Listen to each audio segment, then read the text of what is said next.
got a chance to do the same. But if you saw his game last on stream yesterday with the 22 goals against the Filzer, he's not going to be like that against Pinner. I'm expecting half the amount of goals, and I'm expecting him to have to defend a lot better. Well, you heard from us here on the couch. Now let's hear from the breakdown board with Rachel and Mike. So there we have it, the first PS4 semi-final, and it is going to form. It's just how we all predicted it, apart from this guy here, because he's always late to that prediction party, aren't you, Mike? Fashionably late. Not that late, just a little bit. But yeah, I didn't get my prediction in time. Okay, well, let's not be late to what we're about to analyze here. And it is Hasu and the skill moves he uses to create the best opportunity to score a goal is what we're about to see right now. Yeah, and at the pro level, you're always trying to balance risk to reward. So when you take a gamble, when you take a risk, you want to make sure, is it worth it? Am I creating that space? Am I going to score a goal? Am I progressing the attack? And in this freeze frame, that's what you're going to see. So we all can see what pass you want to make. A lot of space in behind. You've got R9, the main man. However, you got a couple people you got to go through. With number 1 here, we're seeing Sergio Ramos. He's out of position, which allows R9 to have that space. But at the same time, you have number 2 with Vieira, who's kind of closing down on Ronaldo. But what would happen if Ronaldo was to pass right now? If Ronaldo went for a pass or a through ball right now, most likely it's going to be deflected. It's going to be intercepted. It's not going to make it there. And if he went for a chip through ball, same thing. Vieira's closing this down. It takes a second to wind that up. It's not going to be a completion, so he needs to make sure that he's challenging that first man to create that space, to create that angle. And that's why he uses the skill, because in a semi-final, you've got to be certain that it's going to go all the way, and it's going to make that absolutely excellent pass. So what are we seeing here, Mike? A couple of La Croquetas, nice turns from Ronaldo. Still had to do some good build-up. As you guys are well aware if you've been watching the tournament, it's never just going to be as simple as one skill, one pass, one piece of build-up, and you get an opportunity. You've got to have a little bit more in your locker. Absolutely, and he seems to, because he is a man on fire right now, unbeaten in this tournament, the 3rd German to go through.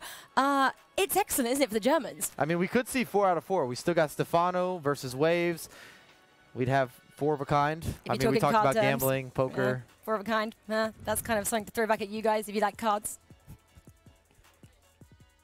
I do like cards, the 4 of a kind stuff. I don't know about Mike and his fashionably late, though. I just don't think he's very fashionable, so I don't know if he's allowed to say that. He had to throw it in there, try and turn it into positive. He did, he did. I respect that part of it. Yeah, it's talking about people that have missed predictions, by the way, to throw this out there. Rachel has missed 3 rounds of predictions. She's still in 2nd place. 2nd place? She's absolutely flying. She maybe knows more about FIFA than any of us. Wow. How about that? That's incredible. All right, so everyone, we have one exciting semifinal on PS4 done, but we have another exciting semifinal coming up, so don't go anywhere. We'll be right back.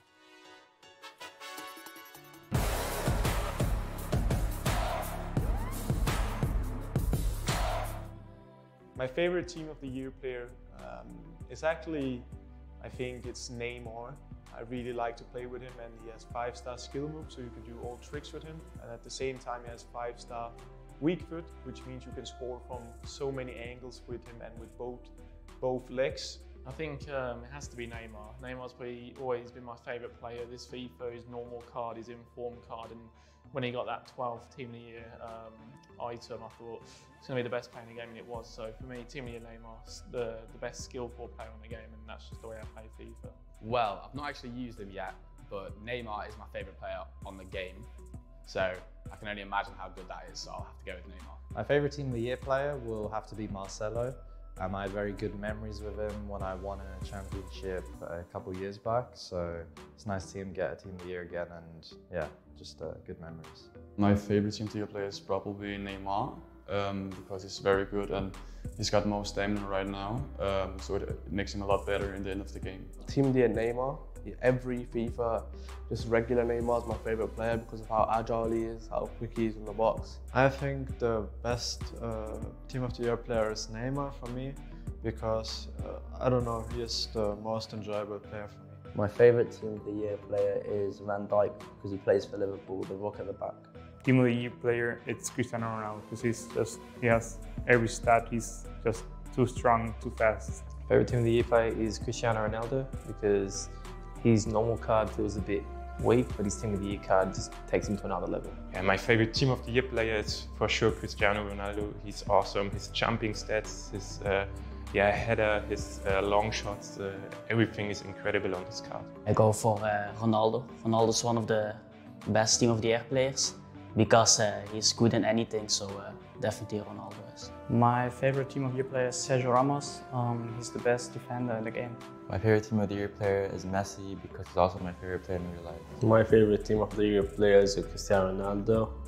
I think because he do everything inside the pitch. Who's my favorite Team of the Year player? Why I think that it's Cristiano Ronaldo because yeah, he's really good in every game. His dribbling is nice, his shooting is perfect, and you can do anything with him what you want.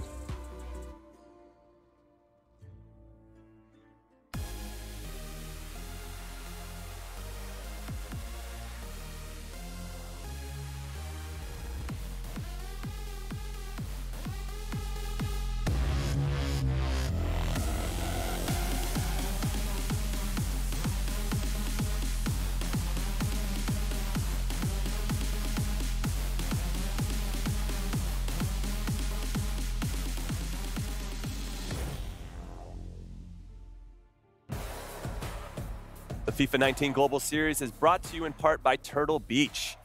And if you guys want to have the chance to win an Elite Pro 2 headset, make sure you tag Turtle Beach on Twitter @TurtleBeach and use the hashtag #BuiltForVictory.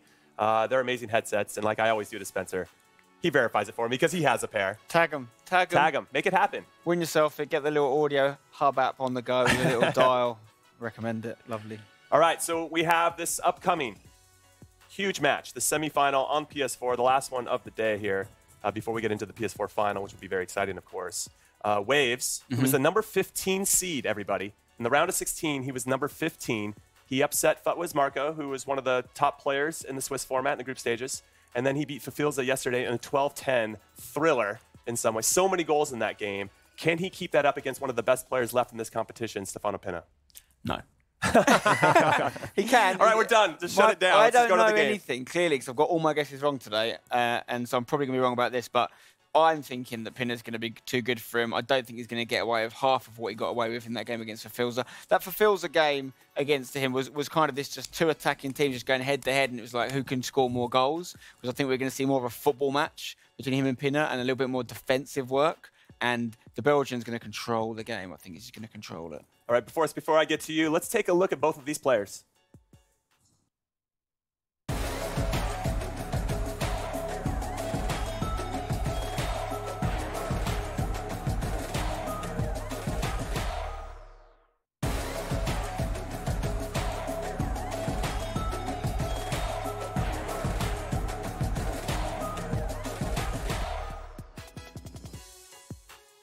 I'm sure you guys picked up on it, but that was Fafilza and not Stefano Pinna. But I can assure you he's a very good player. Now, Boris, after hearing from Wolves, after his big thriller, that 12-10 game, in his interview with Kyle at the cooldown spot, he said that he needed to work on defending.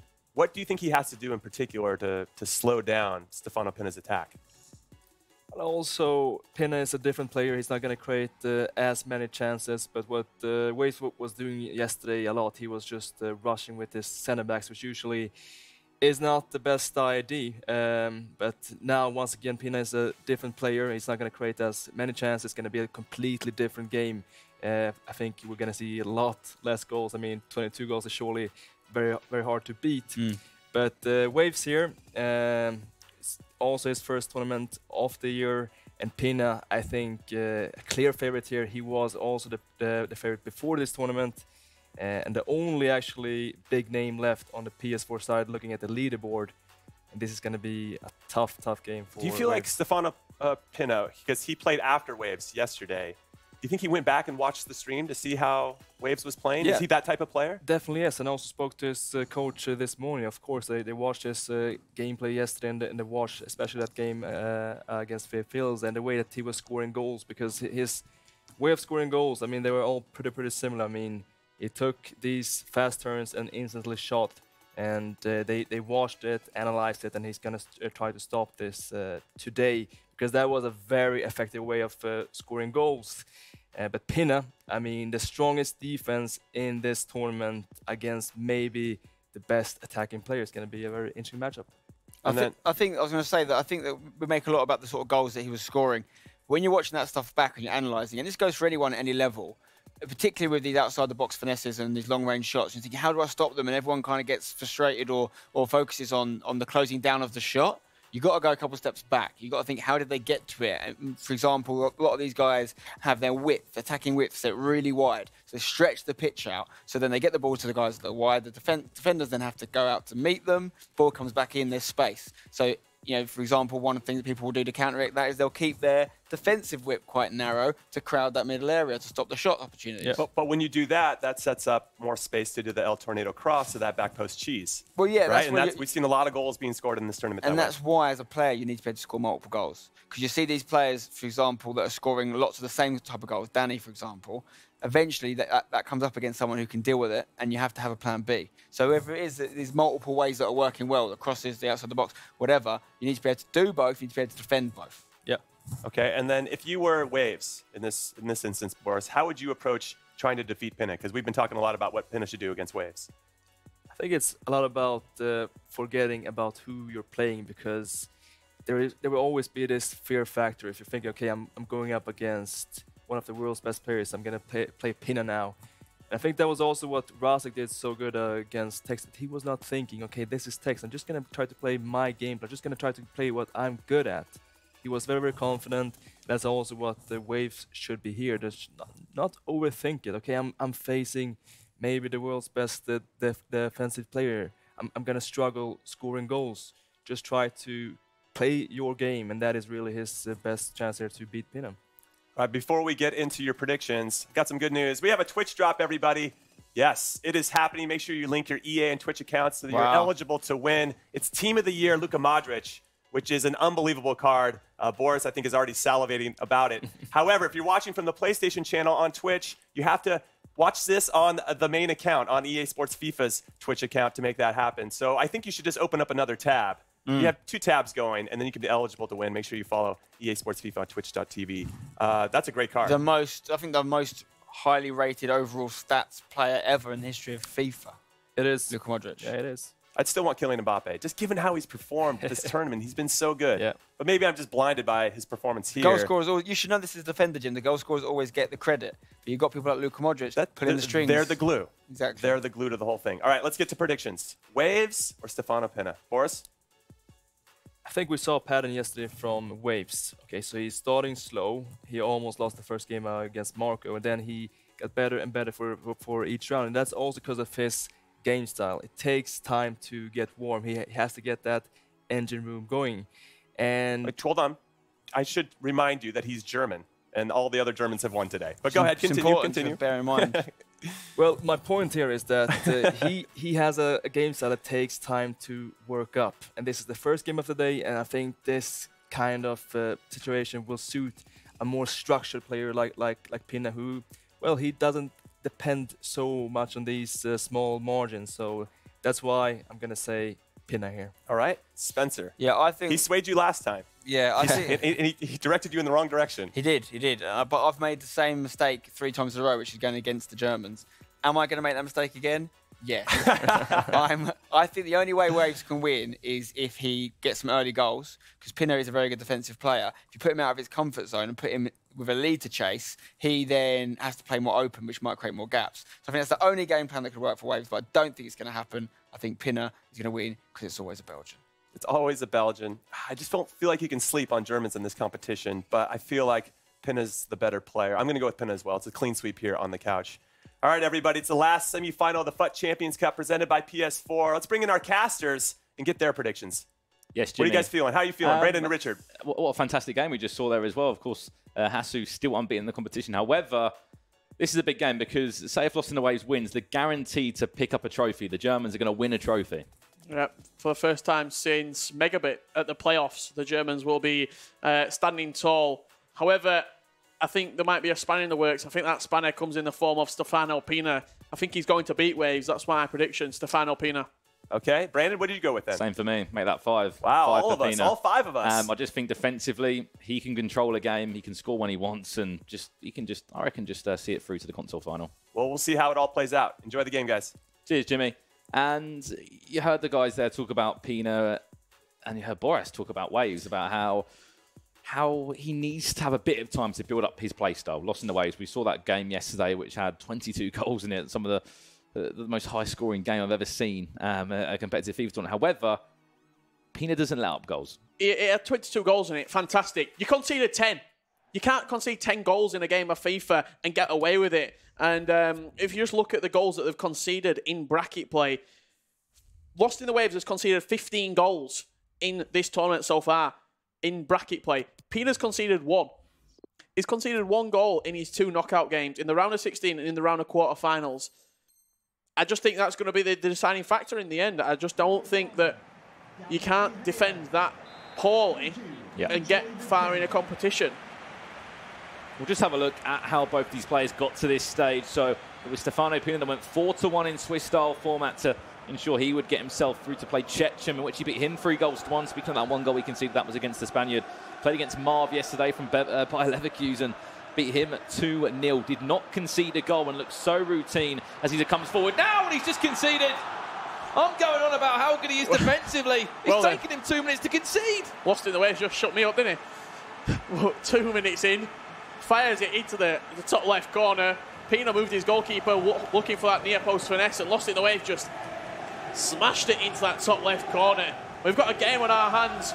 Spencer said on the couch the only way that Lost in the Waves can win this game is by getting a few goals and taking Pina out of his comfort zone. That's exactly what he's trying to do right now. And speaking of that man, obviously Lost in the Waves, again a German player. Saw him a lot in the Gfinity Elite Series with Team Envy. Partner alongside Jazz for most of that, yeah. He was.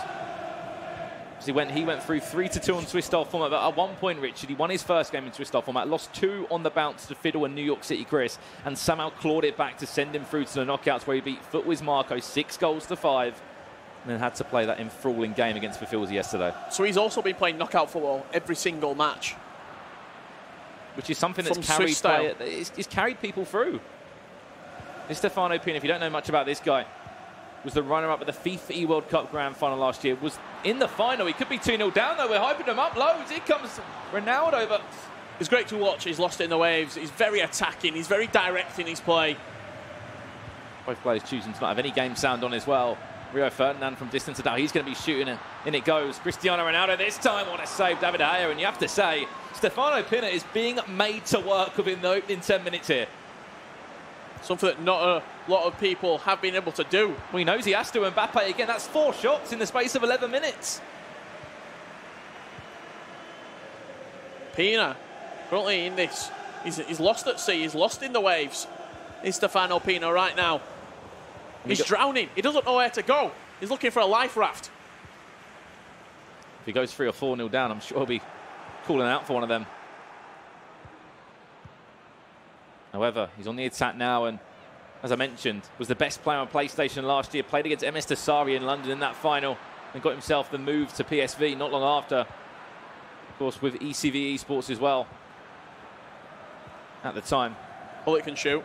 He can. I don't know if he's going to use it. He's going to play to Vieira instead, but I don't think many people want to be shooting with Vieira. Back to Hullet again and intercepted. Yeah, you see the way he's defending. He's very, very quick onto the press. He's Lost in the Waves. And that's why you get these high-scoring games with him, because the way that he defends, he presses high up the pitch, he wins the ball back, and then he's constantly going forward. He's not looking to get high possession numbers or high pass accuracy numbers. He's just looking to score goals and goals and goals. And everything just seems so positive from him as well, isn't it? Get the ball, always looking forward.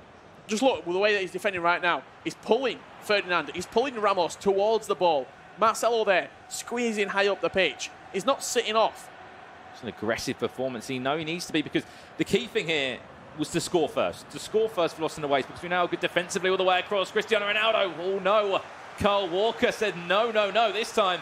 Yeah, good defensive header away there from Carl Walker. The El Tornado came in and probably looking if Carl Walker doesn't do a job there at the back post, it's going to be 1-1. You can see the rankings there. Stefano Pina, the highest seed, the highest in the rankings, I should say, coming into this tournament. He had a fantastic outing at the LQB in Bucharest back in December, where he lost to the cross-console final up, of course, against F2 Tex there. Picked up 850 Global Series ranking points. Obviously, he's had a few outings at tournaments since then.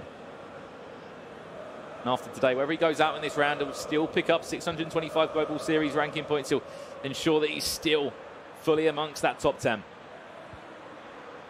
If he was going to win the PS4 side and make it to that cross-console final, he's going to go top of the Global Series rankings. He will, and he'll just about go top as well by 35 points. Remember, Nicholas will be playing weekend league, so it'll probably be 25 after that. What's so interesting and fascinating about this is that if Lost in the Waves wins the PS4 side, he overtakes Stefano Pina.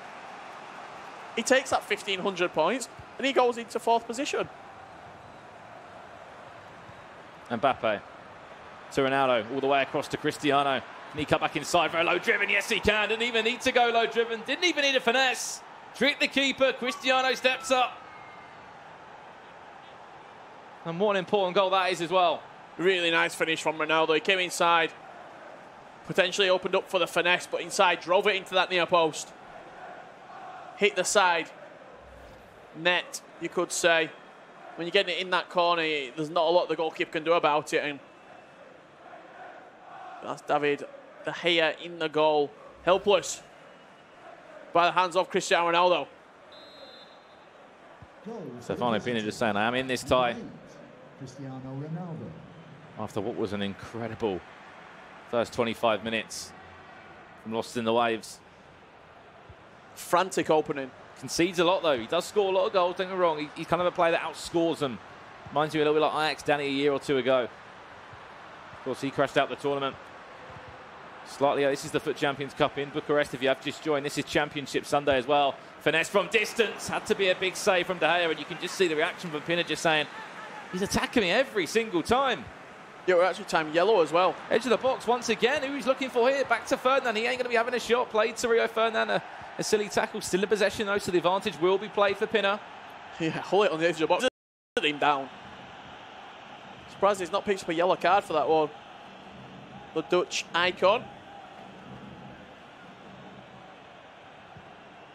Of course, teammates with Alariza Agan is Stefano Pina. Dutch player himself, as he both played in the Eredivisie. The season just gone past. Didn't really have a good outing, though, did Pina? Was always probably more focused on the global tournaments for him. The international events, of course, it's a massive pride for him to wear that PSV shirt and represent that badge every single tournament. He's looking for that cross once again, played inside. Easy enough for Marcelo. You can just see he moved his left back all the way across there, did Lost in the Waves. Looks like we're on the far side from Neymar. I think that's what the ball that he does want to execute in the end. Turns back and he had options going forward there. It's fascinating, the mental side of FIFA. You've got to play the match and not the occasion. You've got to focus so much as well. You know, we saw obviously Mr. Desai wasn't feeling too good and how he had to go to a penalty shootout in the end. You think if he's feeling a little bit better, his mindset could have been there as well. And I think the thing with FIFA, it's very intense focus. In some of our esports titles, maybe you can almost, you've got more time to relax during, while the game's actually playing, you might have time to think about it. With FIFA, when you're in that 6-minute half, each side of half time, you're fully switched on. If you take half a second off, you'll get capitalised on. And I think that's it. It's very intense, short bursts of action, and which makes it so enthralling because you can be 2-0 in 10 minutes, and then you can be 5-2 down. Yeah. And that's often why people say, you know, the difference between competitive FIFA and the real-life game of football. They're just the storylines that competitive FIFA can create. Being 4-0 down to winning a game, 5-4, having 10 men and pulling back a historic comeback there. And you heard Boris talking about yesterday about, you know, how these players are seen upon as athletes now. Have to prepare right, have to eat the right foods, have to sleep well to ensure they're in the best possible condition to play this massive game, this huge semi-final. This is Stefano Pina. He's in acres of space as well. Vieira back to Neymar. He's going to look for Neymar again or not. Just dispossessed, and you can see a little bit of frustration there from Pina. Well read from Hullet as well. He forced him out of position. Did Lost in the Waves. He charged him down, and Hullet did well. Both of these players using Hullet and Vieira. No Team of the Year midfielders in each of their squads. Surprised I've not seen more Kevin De Bruyne's Team of the Year variant. I thought we might see a few more of him, but I don't think I've seen him once on stream, in all honesty. I think he's much more of a qualifying player. Yeah. Because you might not be able to afford an Mbappe or a Neymar, but I think De Bruyne coming about that 2.6, 2.7 million mark on the PlayStation 4 market. he's a good qualifying player. I often see FUT with Zelonius during his qualifying. He's a big Kevin De Bruyne fan. All the way across, great chance. This is lost in the waves. Tricked the keeper as well.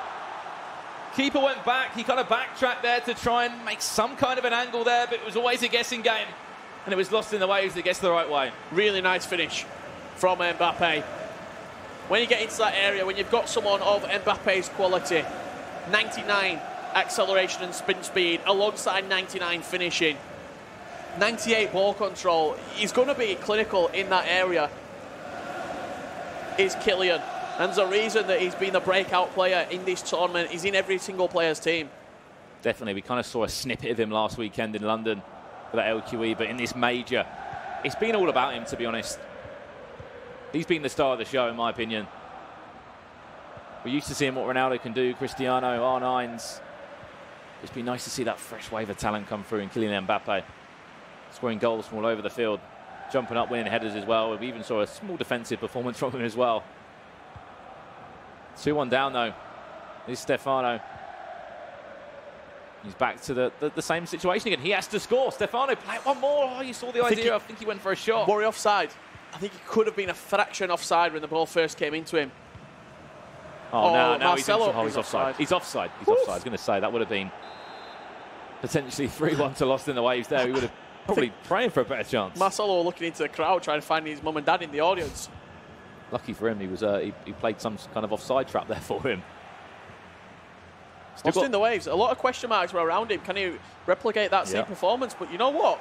He's played very, very well in this game so far. You look at this as well. He came into this tournament 103rd in the Global Series rankings, 108 points to his name as well. That's just from Weekend League alone. He'll be at least picking up some great points here in this tournament. Here we go, play across. Surely, there's Mbappe. We hyped him up for a reason.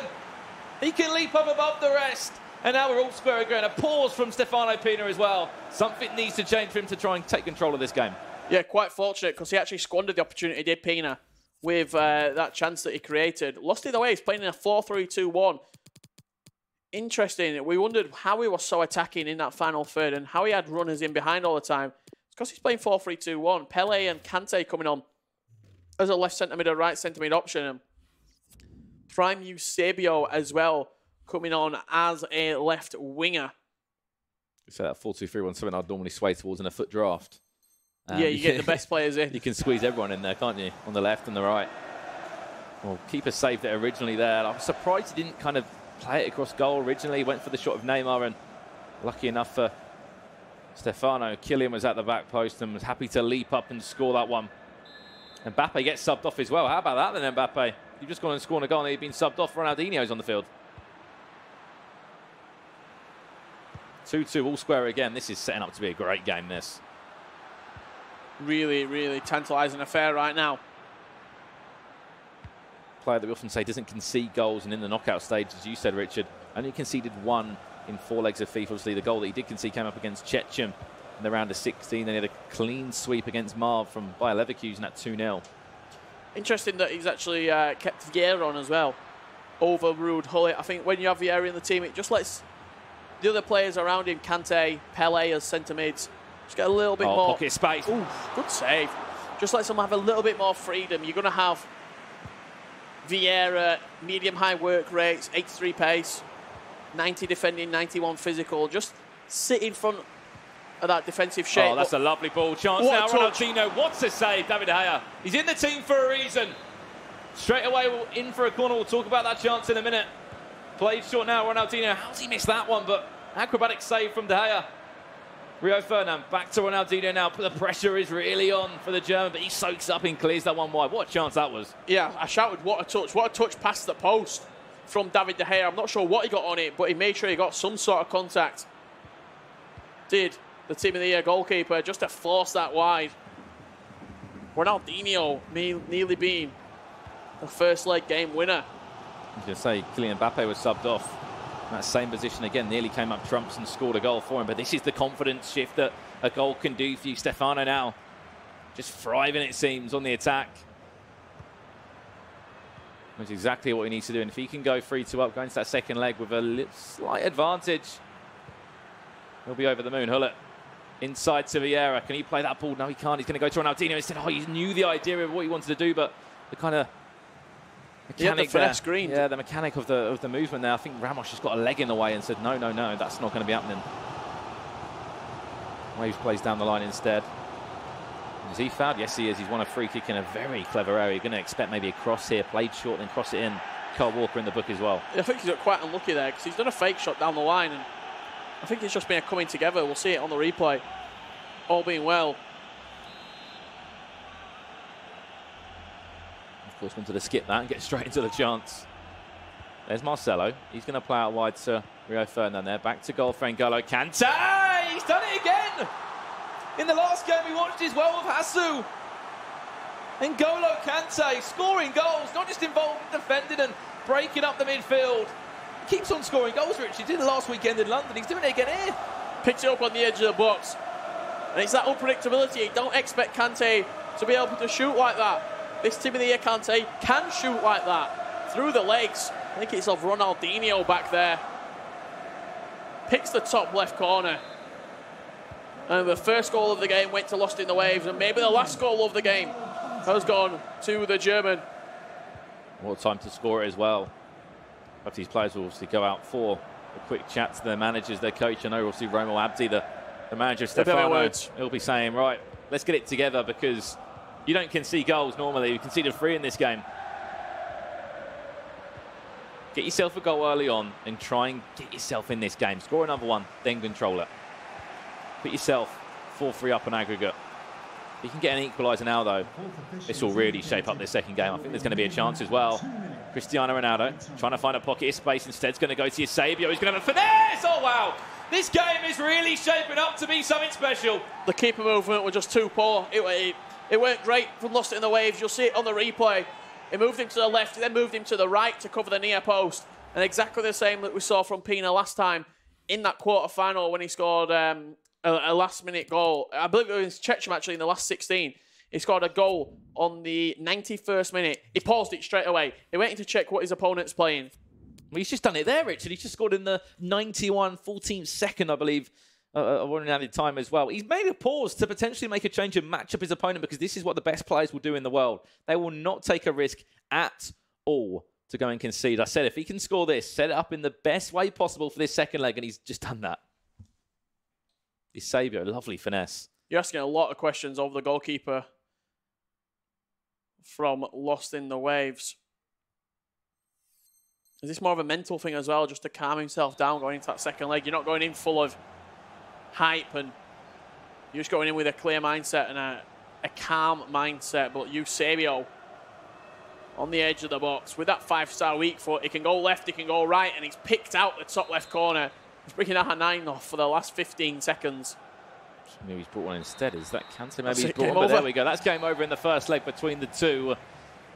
It's been in the balance still. 6 goals are scored, but they're still all square. 3-3 the score, and it was a really interesting game. Obviously, we'll have a few words about it now before we jump into that second leg, but it was 1-0 up from Lost in the Waves after about 2 minutes after we were hyping up Stefano's defensive performance.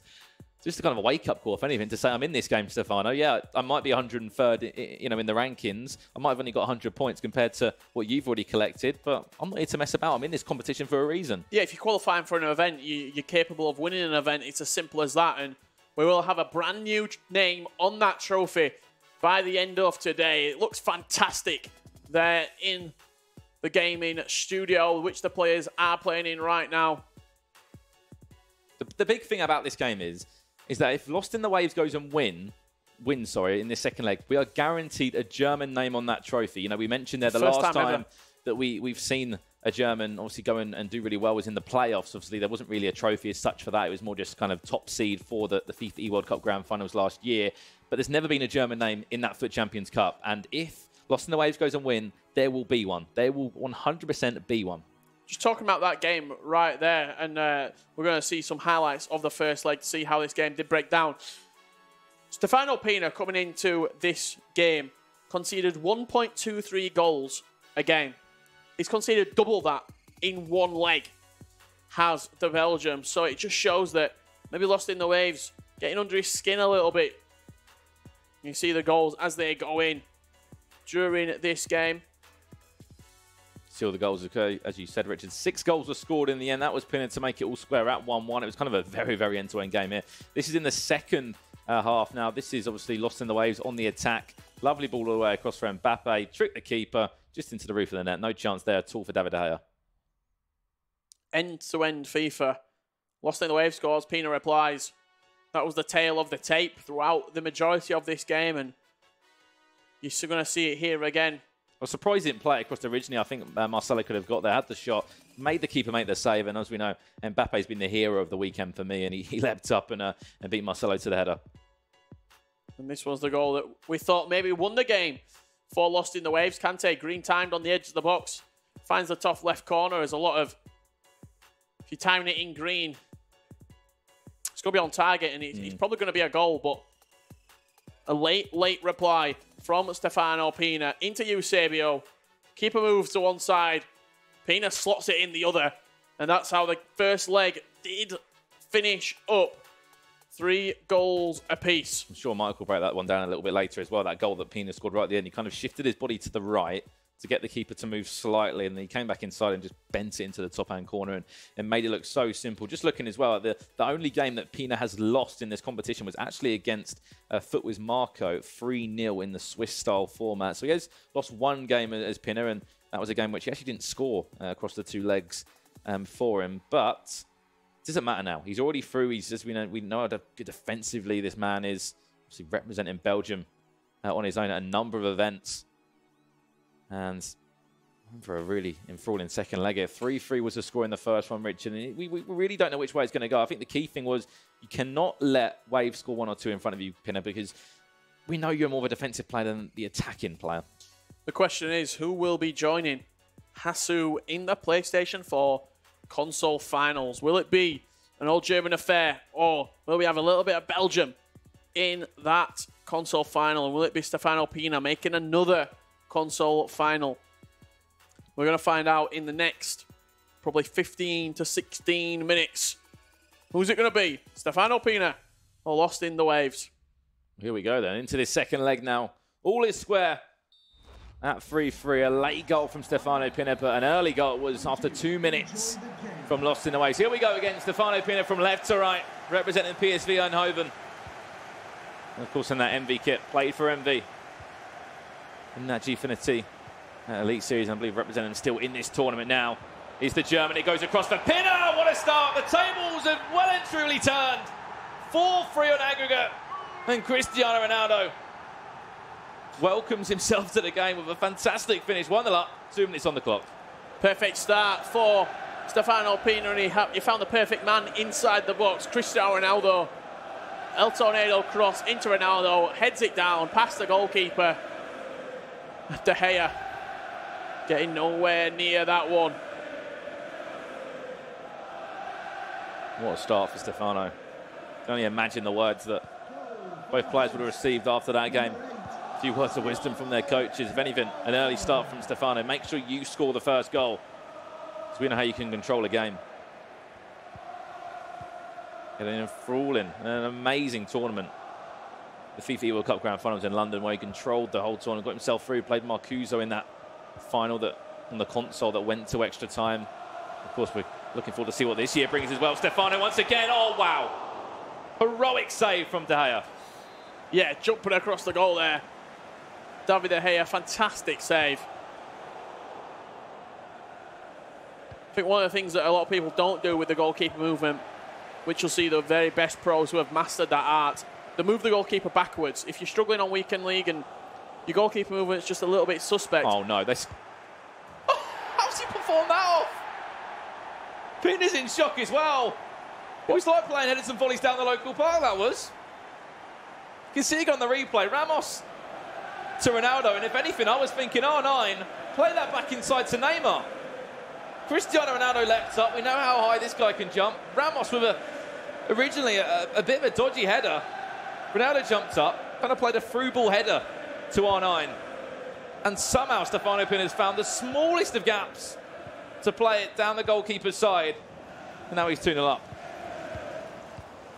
I don't think we even expected that one.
did the standing fake shot and just hammered it home at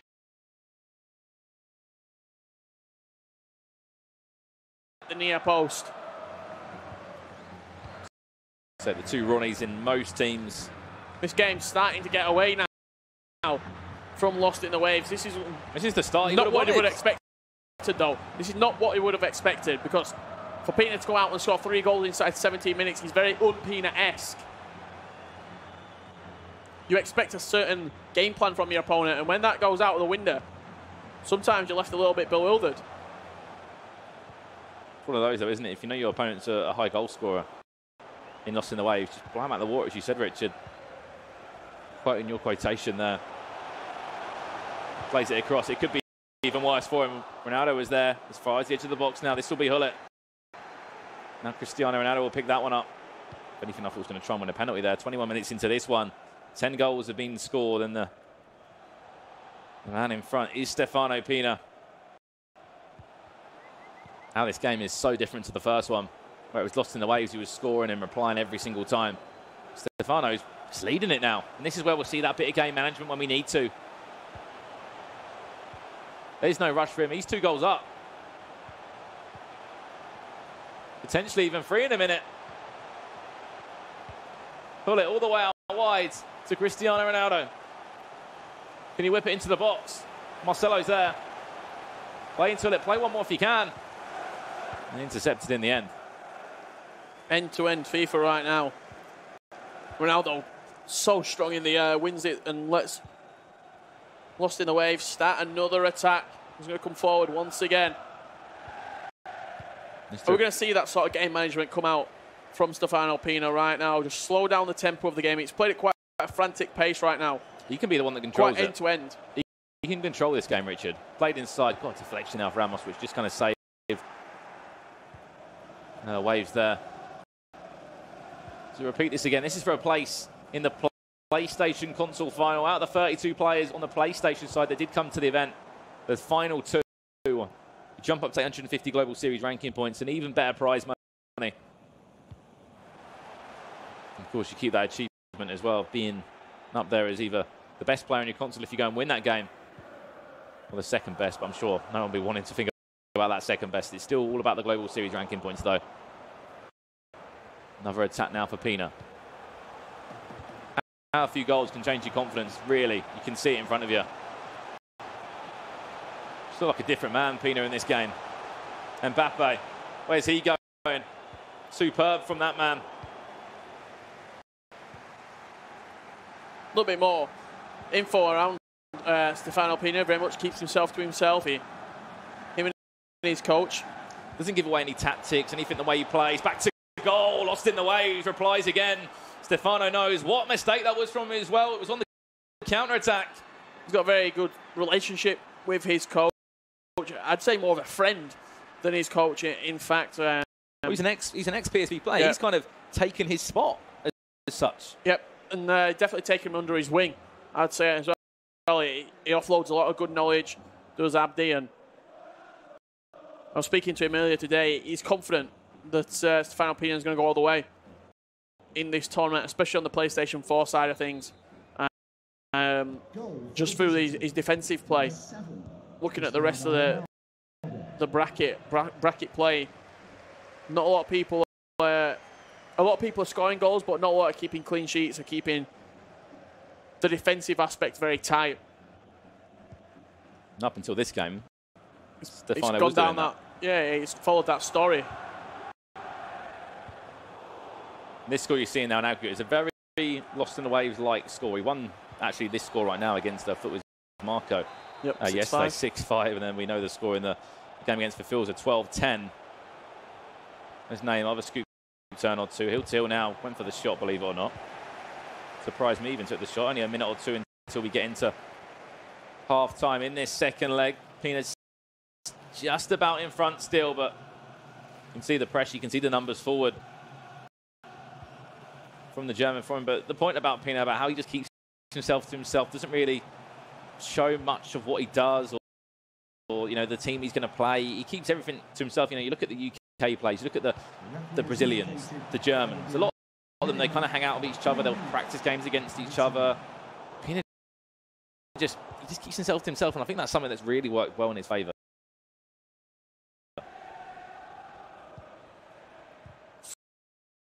Unlucky that Neymar nearly got in behind as we are approaching half-time. 6 goals to 5. This is not a scoreline that you would have predicted coming into the game. You'd have thought a much cagier affair, but it's been free-flowing. It's been attacking football. You see that at half-time. Pina starting to get control of this game. 65% possession I just saw there, Richard, for Stefano Pina. 35% for Lost and Ways. However, he still scored 2 goals from it. It just shows when he's had the ball at Lost and Ways how deadly he can be. Well, it's a formation that he's playing. He's got them runners in behind. He's got Messi and Neymar as his two wingers. He's plays Mbappe as a right centre mid. By the looks of it, is it going to be Johan Cruyff or is it going to be no changes? Actually, he's happy with it at half-time. I think he was just seeing what he had on the bench, looking at his options. It's like when you go to an all-you-can-eat buffet. You have a little look around before you make your decision. You look, do I fancy tikka, masala? Do I fancy a Chinese? What do I fancy today? And what are those Team of the Year items then? I mean, top of the range. Top of the range, Richard Buckley. Food. If we put it like that. It's been interesting to see those Team of the Years that have been used, because we mentioned it last weekend. After this attack goes in, we'll talk about it a little bit more. As Hullet has the shot back to goal. This is Ronaldo, chance to go 6-6, made the block. But about those Team of the Years, you know, we talk about how they're just a temptation. You look at them, you see the stat, you see the new FUT items, custom design, everything about that. And you kind of like, why would I miss out on that? Why would I want to miss out on not using Mbappe, not using Neymar? Well, it's not only the updated aesthetics, but the players themselves are so much better than the regular variations. For example, at Mbappe, the amount of 99s that he's got across the board, high 90 stats. Before he got a Team of the Year variation of his card, I don't think I've ever seen him used in a team. He gets a Team of the Year, he's in every single team. That just shows the impact of a Team of the Year. See, Team of the Season soon, happening later this year. Back to goal, Neymar. He's intercepted there, and been great to see just a few changes to the teams. Also, we're used to seeing kind of the same team over and over again for a month or two before they did come out over the Christmas period. Paul's cued by Lost in the Waves. Maybe he's going to make his change from his 4-3-2-1 formation that he knows. He's probably looking for a cross here. Stefano Pina. Mbappe with it. Marcelo knew exactly what he was doing. And I think the dodgy touch or two from Mbappe didn't help. We'll get one more attack though before we maybe go to this pause. Well, to be honest, the ball could just stay, and we've seen the ball stay for about 40 minutes before. Yeah, I think Pina could definitely do that. If he needs to. Ball across. There's R9. If he could score as well and send that into a pause, that would have been painful. I thought we were going to give one more actually to Mbappe. He was making the run from right cam. But a good defensive header there. Nodded it back to the goalkeeper, but this ball's still not gone out of play. Lost in the Waves. Still unable to make his change. I like this. Pinner's just asked as well for a pause. The players wanting to make a change. There we go. We're going to get it finally. I think the ball will fall back to Pinner, but because he lost in the Waves here, you're quite tired midfield, it seems, at the moment. Rafael Varane, no, Kante instead. Yeah, definitely the wrong player there. However, I've actually heard a few people saying they're giving Varane a go in their CDM. Not in the competitive structure, more of a casual player. So he's comparing R9 and Pele right now as a right centre mid. I think it's going to be. You're looking at the sprint speed, you're looking at the reactions. For me, I think R9's better in that position. He's more physical than Pele. Of course, you want someone that can still go back and do that defensive duty as well. Medium work rates for the prime R9. The 94 R9's got medium, low work rates, so he can do a job as a right centre mid, and he is going to bomb forward as this game does come to its final few moments. As we said, this is to join Hasu in the PlayStation console final. Still unbeaten is that German in there, and we'll say it again, if Stefano loses this game and Lost in their Ways win it, that'll be 4 Germans, the final 4 here in Bucharest. It'll be guaranteed a German winner, a name on that trophy. It'll also be a completely fresh PS4 console final. Nobody would predict these two. Pino probably the favourite coming into this tournament. But if Lost in the Waves beats him, we've got 2 players who ranked over 100. Played short. Here's a chance. This is Lost in the Waves now, back to goal. But just, you know, we're speaking about if you know, if Lost in the Waves wins, what if Stefano Pina wins this one, wins the next one, then wins the console final? The Germans will be thinking, what can we do? We've had 16 players here. We got so close to an event. And Spencer will be smiling because on the couch he said, I don't actually think they're going to win. I reckon this is the time for them to win overall competition. That means that Stefano can still go through, of course. Oh no, that's a heavy ball. You can see frustration there from Lost in the Waves. This is where the game management is key. I'm not talking about time wasting there. I'm talking about using the ball in the right areas, ensuring that, you know, there's no reason to always go forward and attack and move players out of position. I do like this. Switching to 3-4-2-1. He knows he has to attack. Get Kyle Walker out of... put Kyle Walker back into left centre-back. Kyle Walker into left centre-back. Marcelo's better going forward. You have to put Marcelo on that left-hand side, surely. You'd say so, 100%.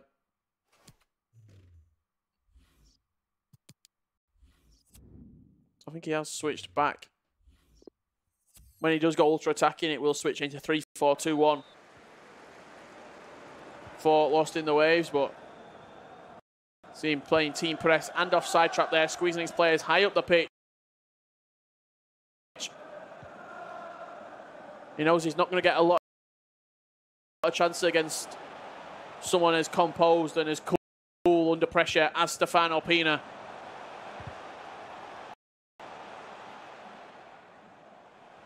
And Stefano has to do, Richard, as simple as it is, hold on for literally about 2 minutes of real-life time, unless he can score off Rebounds. the bar. Another chance for Ronaldo, maybe!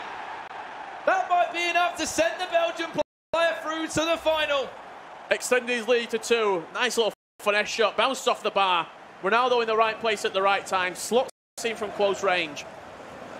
And could he have just slotted Stefano into the console final? This game is certainly delivered for the neutrals as well. 12 goals we've seen. You can see the defensive work now for Stefano. He needs to hold on to this game. 2 goals in front, and if anything, I think that's just giving him a bit more confidence to manage this game. It's going to be all-out attack as well for Lost in the Waves in these last 15.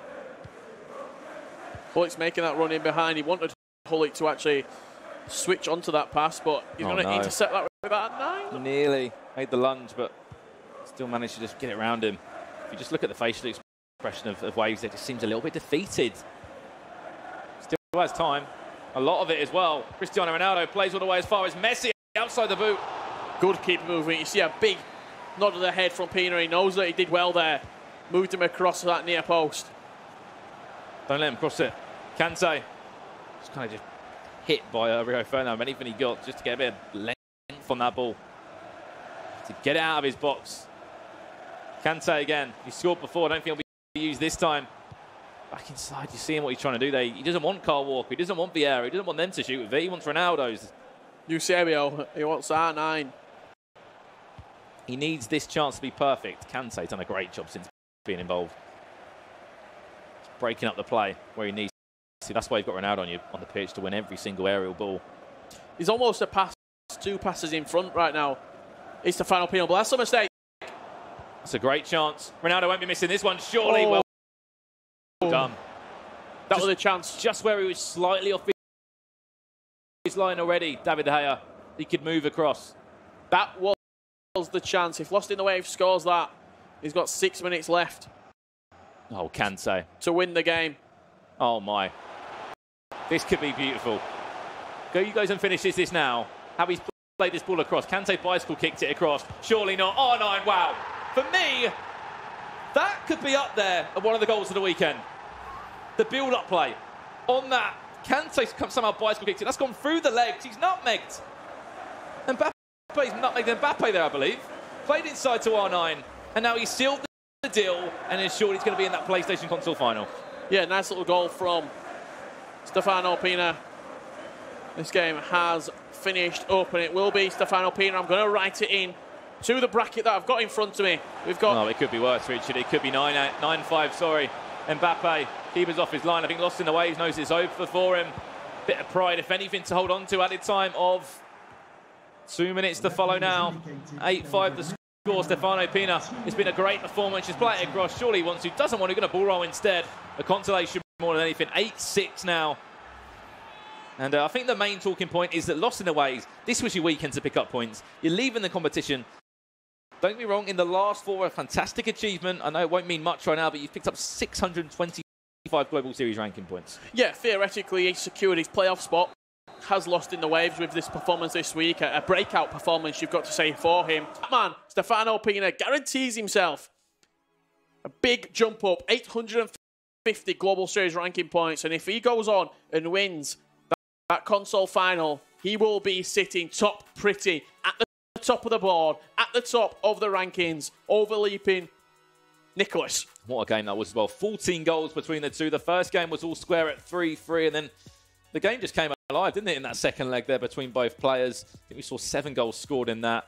Amazing game there. Stefano Pina, we built him up as this defensive player. You know, he'll hold his hands up. I conceded a lot of goals in that game. I conceded a lot of goals, but that's because he was up against a player that was just in your face constantly in the way he plays. And I know I said it before the game, but I think in the end it was that defensive performance, maybe the defensive frailties from Lost in the Waves that did come back to haunt him.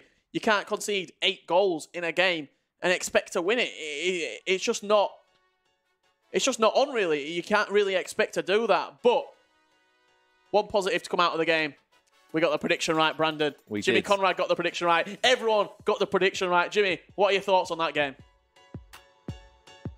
Well, mainly I'm excited that I got 2 predictions right in a row, but I am sad that Rachel missed hers. And Gaskin. And Dan Gaskin missed his. Yep. Well, I'm kind of not that sad because I was below them in the standings. Excellent performance by Stefano Pina. I think the better player, ultimately, the guy with more experience, the person that we predicted to win, won the game. That was a nice feeling for all of us. What did you like about his performance, Boris? Just the way that he came back. I mean, he got the start that he really didn't want. Wave scored instantly from the kickoff, and he also got some more chances after that. But just the way that Pina managed to find back to his confidence and not letting this escalate. Because when you face a player like Waves, who has really an extreme play style, I think he plays fast build-up, constant pressure, all values on 10. It can easily escalate. But he was just keeping his calm here, and he came back slowly in this game. So what I'll say is, and what you didn't see, that's a fantastic goal there from Stefano Pina. He scores 2 goals in the second leg in the first 10 minutes. But prior to that, at the end of the first leg, he scored in the 91st minute to make it 3-3 to take it into this. So he scores some very important goals. Obviously, Waves, I thought he had a good performance overall. I thought he performed better than I really expected him to. He's going to go home with 625 Global Series points, which should boost him to at least get into the grand playoff final later in June. He also goes home $7,500 richer. But at the end of the day, too much class, huh, Spence? Yeah, I mean, I think it was a case of him kind of reaching his limit in this tournament. Not to say he can't improve in the future. He came up against a player in Filza that suited him, that allowed him to express himself going forward. That a relentless attack, and it really is. We're kind of all sitting here kind of trying to guess his tactics and how attacking he is, and has he got everything turned up to max? Is he on constant pressure? Is he on fast build-up? And I think he is, to be honest. Playing people like Mbappe in centre mid.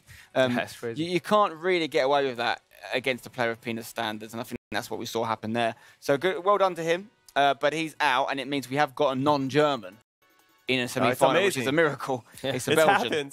It's always a Belgian. It's always a Belgian. He could go the distance, to be fair. Definitely on the PlayStation side. But he's got a big matchup against Hasu, who has not lost yet in this competition. That's going to be a great one. I can't wait to see this PS4 final. But just to tie this one up, here's a late consolation goal from Waves, and he goes home a little disappointed, of course, but I think when he looks at it, the big picture, he's got to be pleased with his performance and something to build off of moving forward. And I think he'll be a big threat in the playoff final, assuming he can figure out the defending.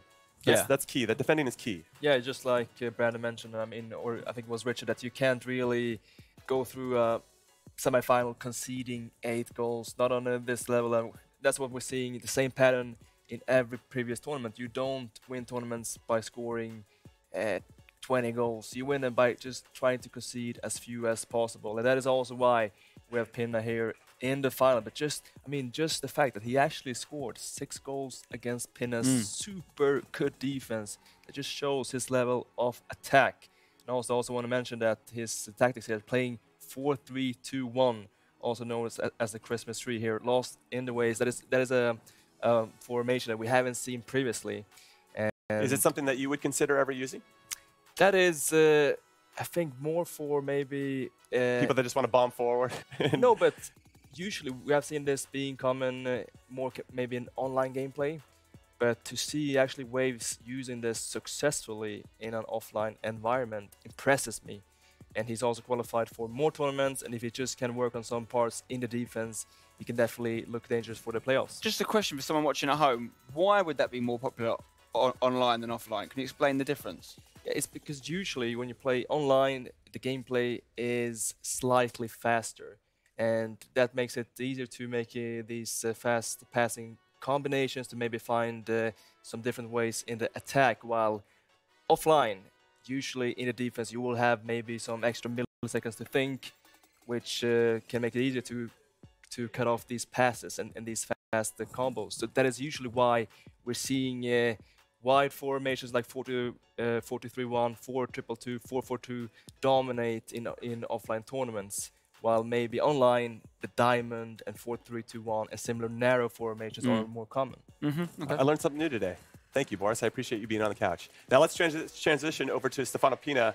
He quietly goes about his business and does the job. He doesn't get in your face, doesn't seem to get highly emotional, but yet here he is in the console final with 1,500 Global Series points on the line.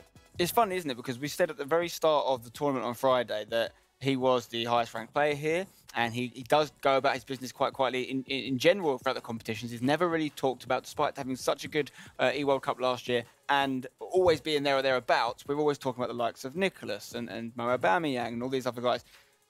He, even in this tournament, he was highly ranked. We've found ourselves talking about Hasu. We found ourselves talking about these other guys. Like, he's got to be taken super seriously now, and he's got to be looked at not just as someone who is probably in good position to win this tournament, but someone who's in a good position to stay #1 in the world for the rest of the year. Well, two other people we should consider taking super serious. It's Rachel and Mike at the breakdown board. I'm not sure you would take us too super seriously, but the content, yes, absolutely. Super serious content coming up. We now know our 4 finalists. I'm going to break down that last PS4 semi-final there with Pina, predictable Pina, we're saying, going through to that final. And we actually showed you what we're about to see a little bit earlier, a skill move, an El Tornado being used to score a crucial goal in this game. Yeah, we wanted to bring it back as we showcased this at the beginning of the stream, the value of using the El Tornado. And it's kind of a dynamic skill at this point. We see people sometimes scoring with it directly where you're setting up a volley. We see the El Tornado cross, and usually it's a long distance cross hitting the back post. This is a different variation, and I think we've got to give Pina some credit for maybe adding something new to the meta. So he's aiming for Cristiano Ronaldo here, and it's hard for Waves to predict that there's going to be an El Tornado coming his way because it's from inside the box from Neymar. He's going to hit Cristiano Ronaldo, but we're not hitting that back post. This is usually where the bread and butter zone would be, somewhere back here, and he's kind of shifting a little bit. And to be fair to Waves, he made Stefano really bring out his A game. Is this much more difficult than El Tornado than we were showing earlier, what you were showing, when it was much closer to that corner flag? I don't want to say that it's more difficult, it's just not seen as often. Okay. Something that's maybe more out of the ordinary in terms of seeing the El Tornado used for crossing from short distances. Okay, let's see how it ends up then. Beautiful setup. Keeper has no chance, and it allows Stefano to extend his lead. Absolutely, and Pina, they're going through, and it's not another German. It's a Belgian. We didn't get our 4-of-a-kind joke in there, Mike. Gutted with that one. I mean, Stefano's always been a favorite, and I think he's pretty much the only favorite that really pushed on from the PS, and we do have those 3 Germans. We'll see if he's gonna make this happen, or if it's gonna end up being a German finale. We can't wait, and it's the PS4 final coming up next, boys. Thank you, Rachel and Mike. So, Hasu versus Stefano Pina. I'm not going to go to predictions just yet, but I do want, let's just say it like this. Can Pina take what he got from this game from Waves and somehow apply it against Hasu, who's another player that's in form, feeling very good about himself, and do the same thing that he did to Waves? I think it's going to be a much tougher test. I think that Waves gave him a little bit of a shaky start, and he might have even underestimated Waves a little bit, I don't know, but Pina found what he needed to find, raised his game. That sequence you talked about with the late goal in the first leg and then 2 early goals in the second was like a 15-minute FIFA that time. Swayed everything. It just changed the game, which he had the ability to do. He's going to have to draw something, draw a little bit deeper within himself, I think, to beat Hasu, who's just in fine form. But like Boris has mentioned, very rarely do we see someone going undefeated throughout these events. It's just something that is hard to do. Yeah, so Boris, not having a loss for Hasu, do you think that gives the advantage to Pina because he has suffered that? He's had to reflect on how he's been performing and make some changes accordingly? I mean, it's hard to say because all players will take this differently. And I mean, even in the last round, we mentioned this. Okay, he hasn't lost. Maybe this will be it with Hasso versus Tuga, but he beat him with ease. I mean, 6-0. That was tennis digits, and he's looking really solid. Really, that last game he showcased his defense, which was absolutely top level.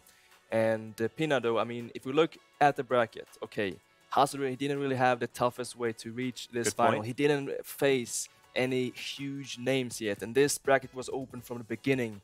I mean, we only had 2 players in the top 10. Looking at the leaderboard, was only Stranger and Pina. Stranger went out to Tuga, but Pina is still left, number 4 in the world, and this is the real test for Hasso. Okay, everyone, we're going to take a short break, but when we return, it's the PS4 final between the undefeated Hasso and one of the best PlayStation players in the world, Stefano Pina. You're not going to want to miss it, so come back and join us.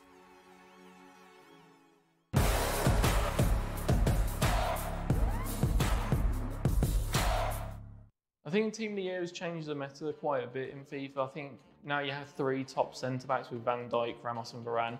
You got the option of playing one of those right back if you want to, but a lot more options. You know, you got Kante, Modric, De Bruyne, and obviously Ronaldo, Mbappe and Neymar. So I feel like there's a lot more options and a lot more variety with the pro players and how they play. You know, instead of Vieira, you can have Kante, Mbappe up front if you want to. So it changes quite a lot. You know, it's personal preference and it gives us more options on which players we want to use. The Team of the Year has changed the meta compared to FIFA because it is by far the most overpowered cards in the game.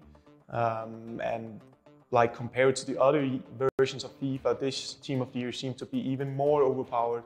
Like the other years, maybe you would use 4 or 5 Team of the Year players maximum, but this time you could almost make an entire team of these players because they have so good stats, and especially the defense and the offense are crazy. These Team of the Year cards have changed the meta because they're better than icons, and essentially they become top tier, and icons are just a tier below. So it's sort of changing and trying to intertwine the icons and the Team of the Year players now. I think it's changed the meta because crossing is a lot better now because they got a good jump in. So it's gone from first time finesse to crossing. Yeah, it's definitely changed the meta of the game. It's made it, you've got to look out for those shots even more now because the players have such good stats. So yeah, it's definitely changed the game. I don't think Team of the Year has changed the meta. I still think it's the same. The difference is that the Team of the Year players are just faster. That's the only thing I think that has changed so far. The Team of the Year has changed the meta on Ultimate Team because the Team of the Year icons such as even Mbappe, Messi and stuff. Messi, who doesn't really win headers in real life, now is, I believe he has 90-something heading, jumping and 99 heading accuracy. It's made him be able to out-head most fullbacks. So crossing to the back post is very effective now that these Team of the Years are available in people's squad. I think the Team of the Year didn't really change the meta because the same players were being used, Messi, CR7. But now you see Neymar and Mbappe, which is a little different, but it's a little fun as well. So. I think the Team of the Year gives you so much possibilities. The last tournaments were mostly played with icon players. Now you have the Team of the Year cards, and yeah, your team looks like Team of the Year icon, Team of the Year icon. I think the cards are incredible high. They are so crazy, they are so fast, they are so good at attacking, defending, and yeah, I like to play with them because your whole gameplay is so much faster than before. I think the Team of the Year changed the meta of competitive FIFA. Because of the crosses, many Team of the Year players wins a lot of headers, so crosses is a big thing now. I think the Team of the Year was a really good thing from FIFA. So there's just too many good players, so I'm excited to build them. It changes a lot because when you have good players but just regular players, you need to do a lot of things by yourself. But the Team of the Year players have a lot of statistics, which is 99 shooting, 99 dribbling, and stuff like that. So it makes yourself much easier to score, much easier to pass the ball and stuff like that. Everything is easier, but I think it's not a really big difference from the regular card.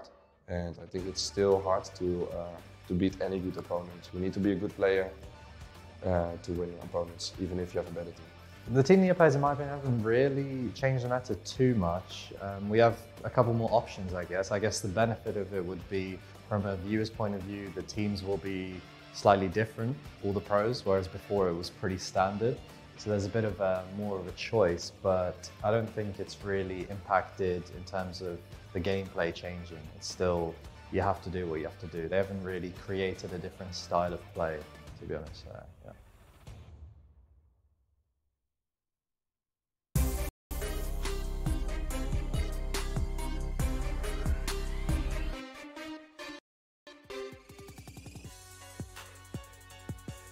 Welcome back, everyone, to Bucharest for the FUT Champions Cup presented by PS4. And a special welcome to all of our friends that are watching on the PlayStation channel on Twitch. We're happy you're here for the PS4 final. I'm Jimmy Conrad. I'm here with Spencer Owen and Boris Legend, also known as Ivan Lapagne. Sorry. I did okay, though. I fixed it. Just because that turtleneck is just, I get lost in your turtleneck right now. Fantastic choice. I'm glad the PlayStation's on the table because that's bringing us firmly into the 21st century. If it wasn't here, I think we'd look like a detective duo from the 70s.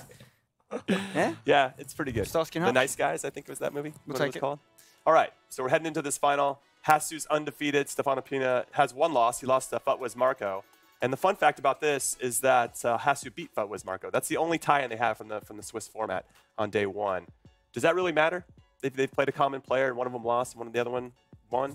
It's one of those ones where you can look at those things and you can overanalyze them sometimes. I'm not saying it's not interesting. It's definitely something to look at. But I'm looking probably more at tournament experience across multiple tournaments, which I think Pina is in charge of that stat, if you like. Okay, well, let's take a look at these two players right now.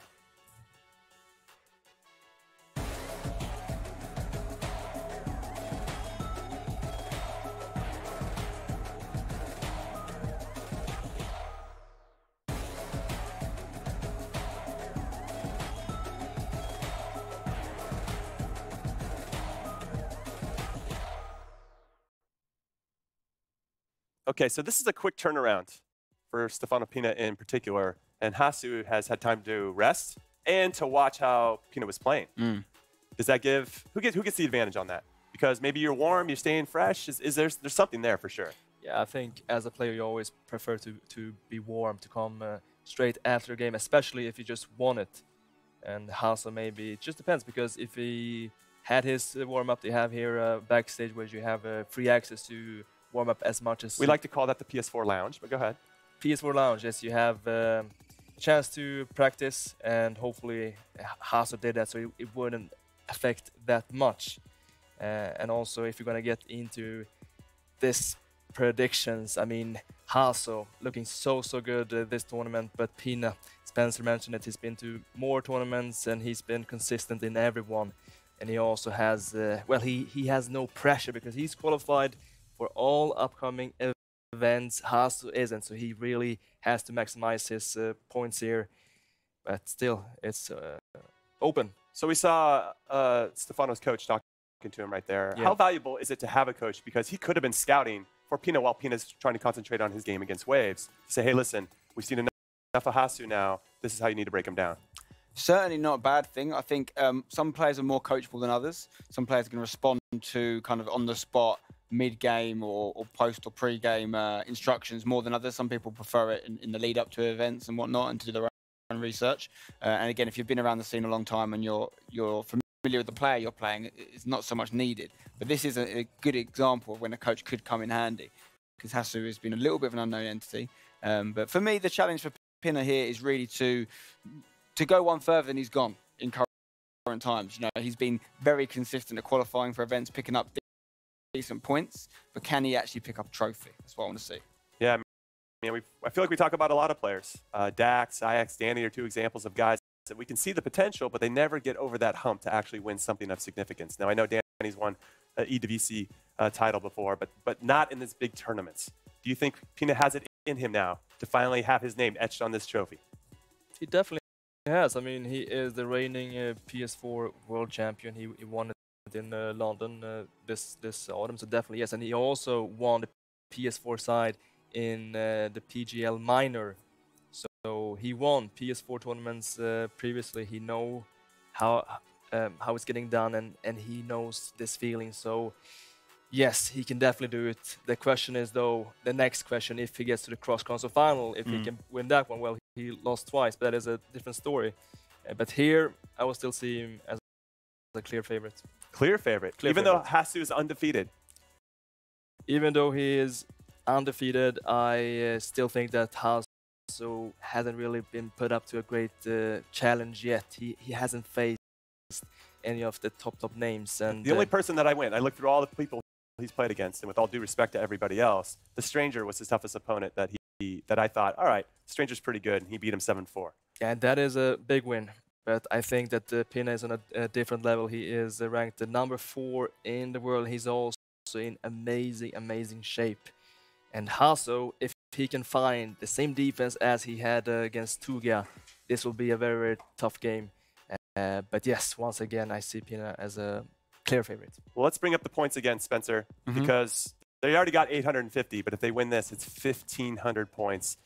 And for Stefano Pina, if he does it, he'll go to the top of the PS4 leaderboard. Yeah, so for Pina, for me, if he's winning this, he's in the E-World Cup. Definitely, yes. Because of the other points he's picked up and the other points he's going to pick up. We know that he's going to play in other events. So this is significant for him. It doesn't end his season in the sense like he can't take his foot off the gas, in my opinion, because that's a mistake we've seen people make before. They clinch an early qualification in the year, and then they take their foot off the gas, maybe because they've got other stuff they want to get done in their lives, they want to take a break, because it can be quite stressful, of course, but you can get out of the kind of common, the regular practice, the regular mode, and you find yourself not very fresh, particularly with new patches coming out. It's very important they keep that consistent practice and playing going. But he could be getting his spot in the World Cup today. Well, do you know what else is important? Giving away some packs. It's a Twitch drop, everybody. We have premium gold player packs that are dropping right now. Make sure you link your EA and Twitch accounts so that you can be eligible to win. We're going to make it rain. So we appreciate you guys' support. We appreciate you watching. And hopefully you guys win. Premium gold player pack. Good luck to that. I know there were some other drops that were fantastic. We had Luka Modric and Kylian Mbappe Team of the Years. Those were pretty tantalizing is the word I like to use. All right, now let's get into the predictions of this game. I have a good idea where you guys are leaning, but I want to hear you say it officially. I'm going to start with you, Spencer, because Boris always seems to go first. So I can't copy him. Hasu, undefeated. Stefano Pina, one of the best players in the world on PlayStation. Who are you going with? I'm going with Pina. Okay. Yeah. And then Boris? Well, I said it now multiple times. I'm going to go with the Belgian, Pina. Okay. And so are you. I don't know. Oh. I'm on the fence. I know. Well, we already know that a German's going to be on the other side, the other console. Can it be? No. Okay, I'll go with a Belgian. Can never go against a Belgian, right? Exactly. All right. So it's going to be Stefano Pina for all of us. What about our casters, guys? It's a PS4 final. Excuse me. Here at the FUT Champions Cup presented by PS4. What are you guys thinking? Well, we just saw a fantastic display, Jimmy, from Stefano there when we thought at one point he could have been, written off, conceding quite a lot of goals for defensive players. However, I'm pretty sure I can say your answer. We're both Stefano, aren't we? No. Oh, Buckley. Wow. I've changed it. So we've got a group chat. What's your predictions, guys? I put Steffi P in there. You know what? I'm changing it up. I'm believing in the... Is that wait, time out. Is that allowed? Because I'm not sure that's he saw regulation. everybody else's picks and now he's changing? The game's not kicked off. Allowed, mate. Has the game kicked off? No, the game has not kicked off. Thank you. True. So I'm going with Hasu. I'm believing in the story time. And I'm believing in the dream. It's the Cinderella story. All right. We'll let you have it, Richard Buckley. Have a good call of the game, guys. Thank you very much, guys. The Cinderella story, you're calling it, Rich. Well, looking at the rankings, he came in today, Hasu, 148th in the rankings, of course, those Global Series rankings, up against number 4 in the world on PlayStation, number 1 in the world from FIFA 18, obviously, makes that FIFA E-World Cup. For me, I just see Stefano got that more experience. He's played in Bucharest in a console final before where he beat Kurt Adalo 3-1 back in December. Tell me why you're going for Hasu. Well, he's undefeated so far in the tournament. He's sort of got this winning mentality about him, like he can't be touched.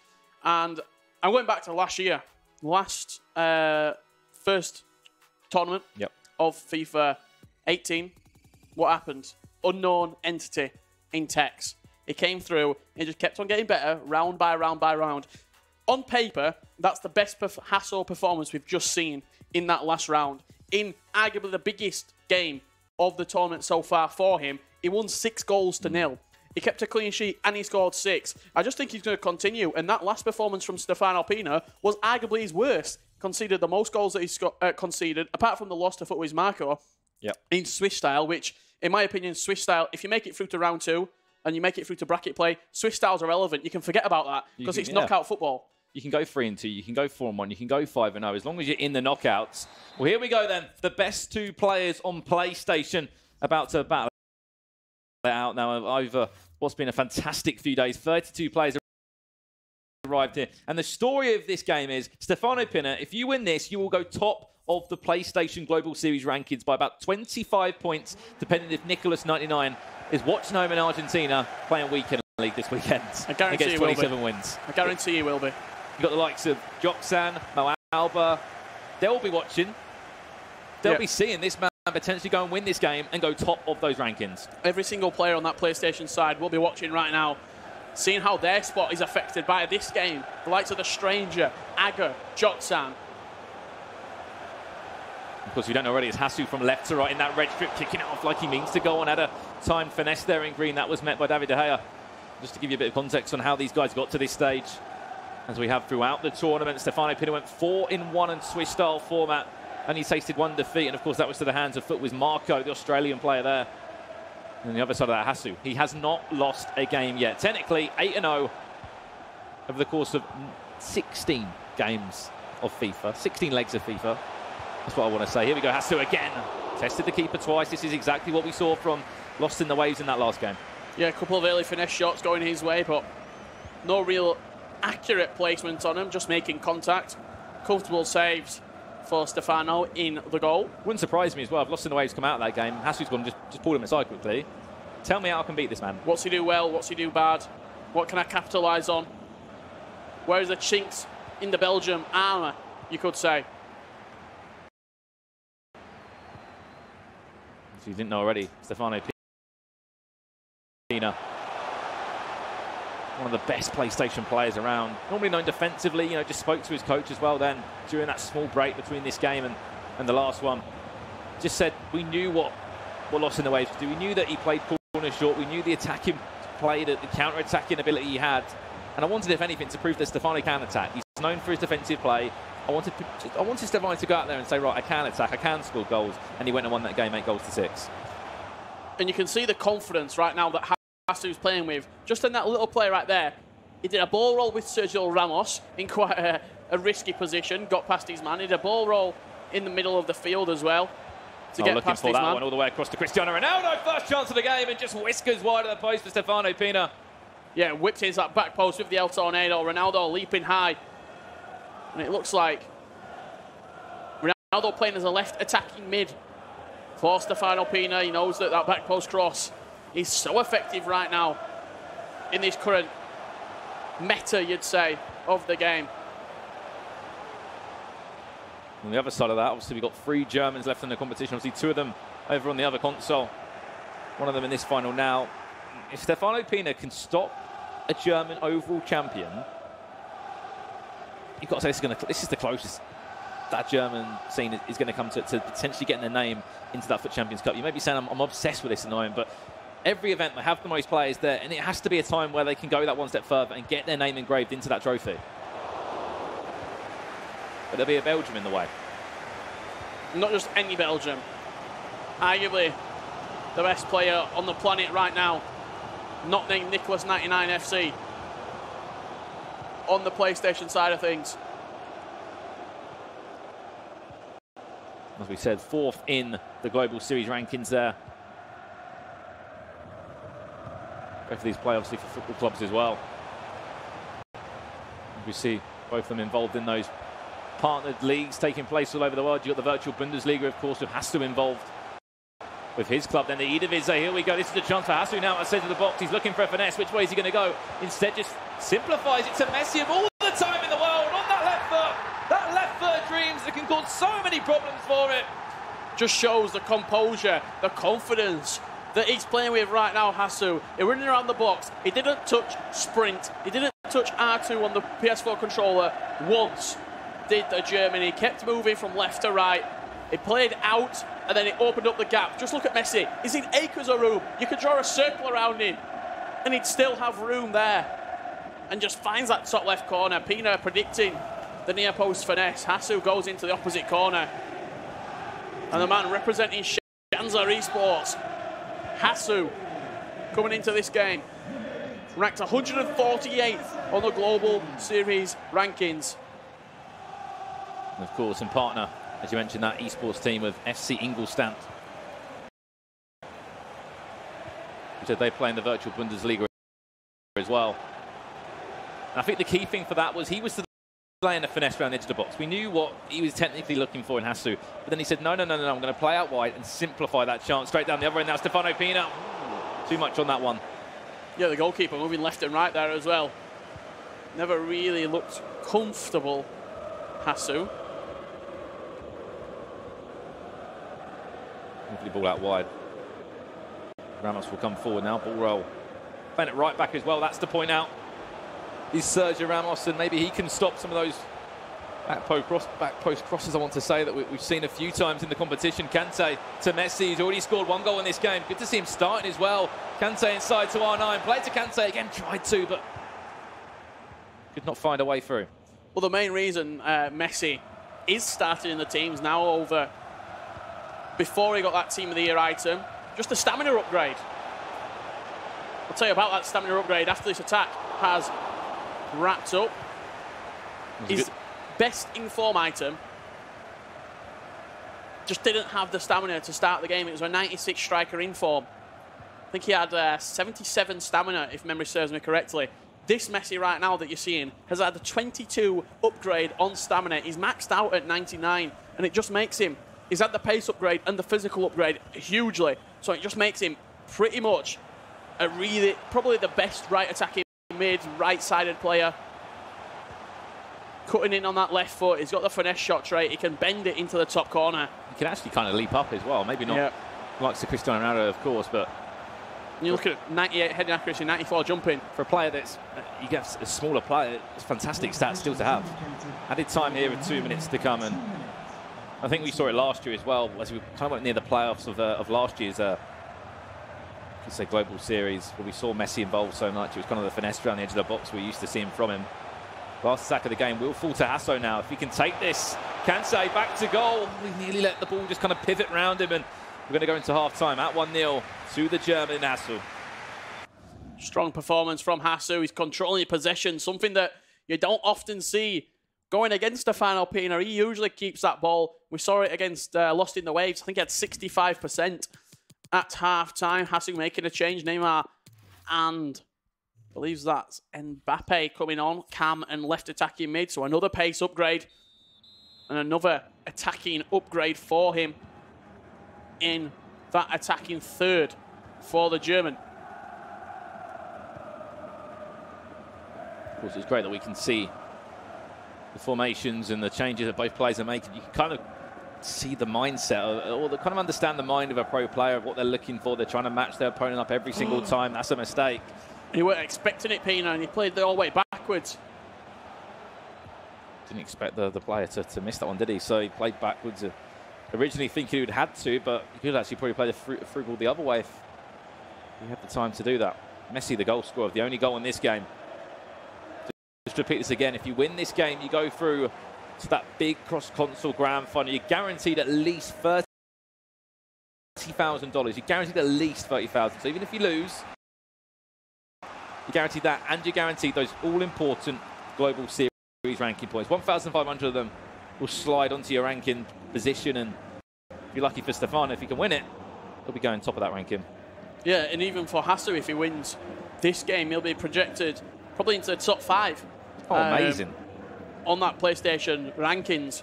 You know, we spoke about it last week, about the jumps from maybe 14th to 9th, 13th to 8th, you know, the likes of Andoni and FIFA Youth. And after this attack comes in, we'll talk about those rankings a little bit more. Hasu there tried to play the one all the way back, but that's going to be one of the biggest jumps we've seen. Hasu, 148 in these rankings, up to potentially the top 10 if he goes and wins this. Fantastic, fantastic. And it just shows the storylines that the addition of the points and the Global Series rankings have added in. It just simply wouldn't have been possible last year. And also to the players that have still got the likes of the E-Champions League to play in. If you're a PlayStation player, I think it's an LQE left you can qualify for. That and a FUT Champs Cup to qualify for. If you can go and have a good tournament, you can still make the playoffs. You can still make the grand finals. Lots of licensed leagues also. There's opportunities everywhere to get these points. Just depends how hard you want to work for them. Kante, there's a finesse. Wow. Tipped past the post. David De Gea spraying up. Just using his left hand there just to pass it across out for a corner. That was Hasu again. He goes all the way across. It's a header as well. The German strikes again. He hasn't lost a game for a reason. He hasn't conceded a goal as well in his last 2 games up to date. Raphael Varane leaping at the back post. Like a salmon.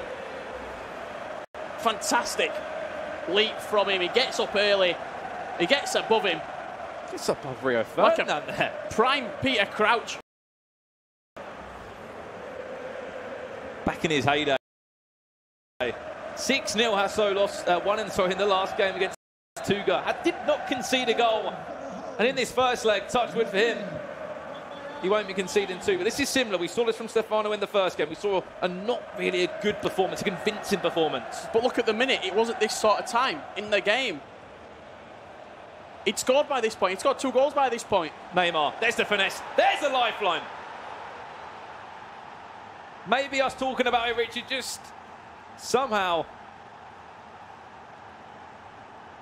got him going again. After that last performance as well, you can see on the stats on the side of your screen there, Hasu only conceded 18 goals up to this point in the competition. I think that's less than Stefano Pina now after Stefano's 6 goals he conceded in the last knockout game against Lost in the Waves.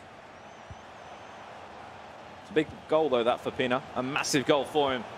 In the complexion of these 2 games, it saves him knowing to chase a 2-0 deficit in game 2. But to be honest, knowing Stefano Pina and Moisés could probably go and equalise now and set us up for a perfect second leg. However, Hasu, he kept a lot of possession in this game. He's created quite a few chances as well. He's pivot turned there with the ball with Cristiano Ronaldo was at his feet. Pivoted, kind of turn there to try and catch the keeper out at his near side. And again, going for that near post, though, that's what he's done a few times as Hassel. Maybe change it up next time. Go for that far post. Because Pina is reading it every single time and moving his goalkeeper, watching that near post and defending it admirably. And if you're a player in this game, are you thinking of that prize money? Are you thinking of those Global Series ranking points? Because that could be something that either one motivates you or could make you even more nervous. Yeah, it could derail you completely. You can't think about other things right now. You can't be thinking about, have I checked into my flight going home, or what am I going to do with the prize money? Oh no, this could be worse. This could be Hasso with a chance, but you know, you hit the nail on the head there about this could be the biggest prize money that a FIFA esport or a FIFA player is headed into yet in their competitive campaign. You know, Stefano won a hefty sum, of course, at the FIFA World Cup Grand Finals, and $40,000 there. This could be huge for Hasso. Life-changing. Yep, 100%. But before he even starts thinking about the money, he's got to get past Stefano Pina. Lovely ball. That was it. He shanked it wide. Stefano. What a chance that was. He's not going to get a better chance than that as well. Seeing a change here from Hasu, 4-2-3-1. He is in there. You can see down on the bench there. Maradona, I think it's the first time I've seen him this weekend. Yeah, Maradona on the bench, and Eusebio coming on as that right attacking mid for the last 12 minutes, try and score another goal and extend that lead back to 2 goals. But Pina there with a fantastic opportunity to get himself right back into this game. Squandered with Ronaldinho. We mentioned as well, you know, coming into this tournament, 22 different nations were here. You know, one of the biggest kind of spread of nations at one of our FUT Champions Cups we've had. This is only the 3rd one of the year as well. There's still FUT Champions Cup 4, 5, and 6 to come, of course. Alongside the playoffs. Yes. And so much FIFA. The grand finals. So much FIFA to see. And it's crazy that we've only got 2 nations left. We've got the Germans, which, don't get me wrong, 16 players. I've talked about it again and again and again. Spencer said 25% made up the tournament.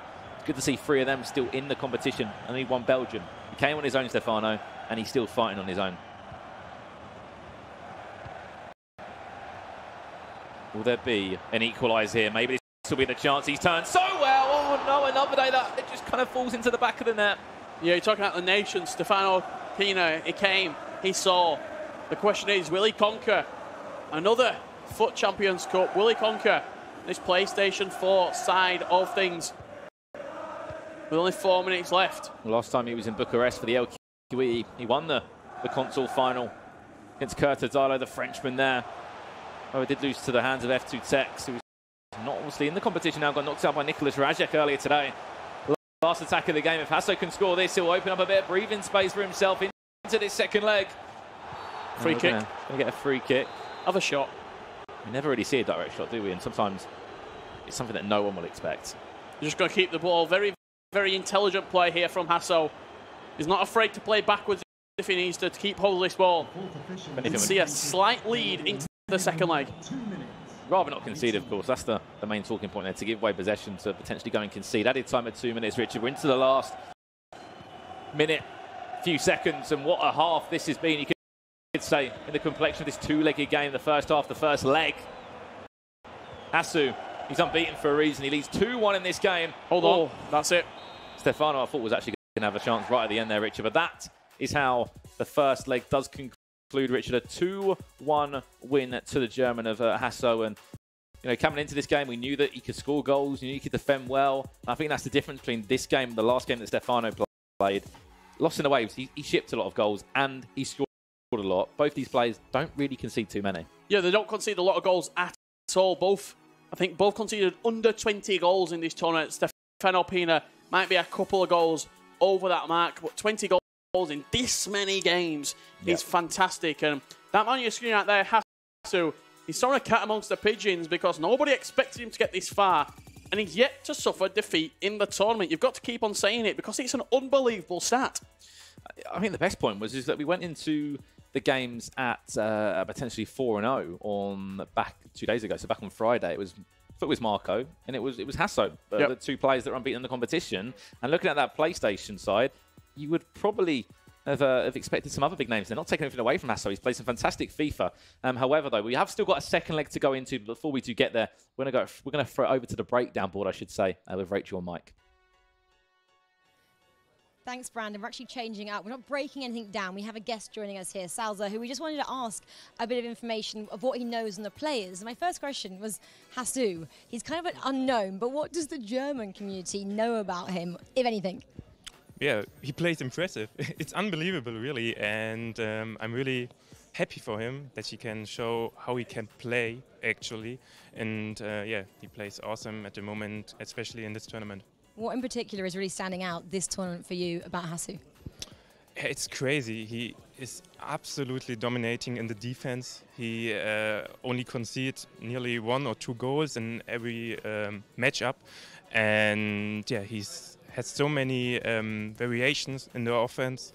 He don't only make time finesse shots, he crosses, he makes some skill moves, and yeah, it's really, really impressive. And just to play devil's advocate here, if you're Stefano Pina, what do you change going into the second leg, if anything? Yeah, he's only 1 goal behind, so I would say he should play his normal style. He has a full game time to score 1 or 2 goals, but I hope, my German heart, I hope that Hasso will win, but it's a really, really nice final. Absolutely is. Well, Salza, thank you very much for giving us that insight, and now it's back over to you boys for the second leg. Very much, Rachel, Mike, and of course the legend from the German scene, Benedikt Salzer, someone that, you know, if you look across to an advocate for FIFA esports, someone that, you know, plays competitions in the right way, you know, looks after himself outside of gaming. I'll tell you what, if Benedikt Salzer is saying your defense is incredible, that's a big compliment. That's like Sergio Ramos telling a young defender that, you know what, he's pretty decent. He's pretty decent at defending. So high praise from Benedikt. He had a good tournament this time round. I think he got top 8. So I'll be interested to see how he bounces back throughout the rest of the season. But that's enough of Benedikt Salzer. He'll be watching alongside all these other German pros here in Bucharest and all the German fans online. They'll be cheering on Hasso in this second leg. Just more of the same, you've got to say. You have to, because you heard Benedikt say there, he doesn't concede many goals. When you've got a player that doesn't concede many goals but still can, you know, win games convincingly, up against a very defensive player in Stefano Pina. See the first leg finish 2-1 if you have just joined, of course, in this PlayStation console final, which is everything to play for. So if you win this, 1,500 Global Series ranking points and $30,000 you are guaranteed even if you lose the cross-console final. But more of the same. Completely right there, Richard. More of the same from Hasso. So maybe score again just to give yourself a bit more confidence. But it was a great first leg from him. Looks like he's got maybe a third of the way closer to the monitor as well. You can see that he's... They both have, haven't they? Yeah, very, very intense right now. It's a game-changing 90 minutes of FIFA for Hasu. And here's Stefano Pino kicking from left to right, who's just had that shot now with Neymar that's just over the top of David De Gea's goal. Then, of course, Hasu in that red strip once again from right to left. Pretty simple. Whoever wins this will go through to that big cross-console final and wait for the other consoles winning to come on through after they'll play their console final. It will be an interesting one for the neutral. And hopefully a great display for competitive FIFA. Will it be an all-German affair? Or will Stefano Pino pull something out of the bag, pull a magic rabbit out of the hat, you've got to say, and pull this game right around? And if he wins this game, Stefano Pino will be top of that PlayStation Global Series ranking by about 35 points, maybe 25 after the guys obviously below him have played some weekend league.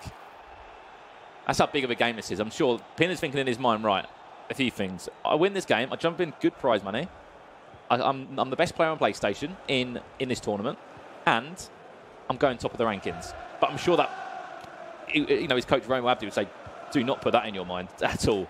And just look at those rankings right now. If Hasu wins this match, he'll overlap Stefano Pino on the rankings right now. He'll be getting 1,500 Global Series ranking points, and he'll be moving up into 1,500 plus his 80 that he's got currently. He'll be into fourth. Vieira. Back to Ronaldo. Neymar with the shot as well.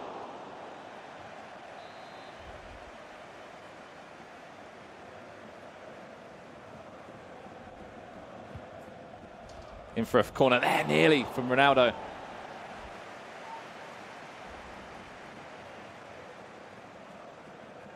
And still nothing scored between both of these at the moment. 2-1 the score. 15 minutes into this one, it was an early start from Hasu in the last game. I'm sure Stefano would have had a small break there. Both players would have got a few words of wisdom on board from their coaches, whoever is looking after them in this game. Kylian Mbappe now, chance, rebound, stings the gloves of David De Gea, and he could not get up for the rebound. We're all square again. Yeah, he's shot there with Kylian Mbappe. He's not timed it, he's not low-driven it. I think he's shot for the rebound right there. Has Stefano Pino. Ronaldo, how many times are we going to say it? In the right place at the right time to finish from close range. And we're back at a tied game. A little bit of Richard Buckley math as well on the rankings. Didn't comprehend that you get 850 if you do lose this game, guaranteed. Oh, has to. I'm sure, Richard, there's many people at home that are still trying to work out the rankings, just like us. You know, they're going to be continuously changing. Richard, that top 20 will be changing every single weekend when there's an event. But Stefano, you needed a goal to get yourself in it. Now we're at 2-2 once again. It's back to the drawing board for Hasu.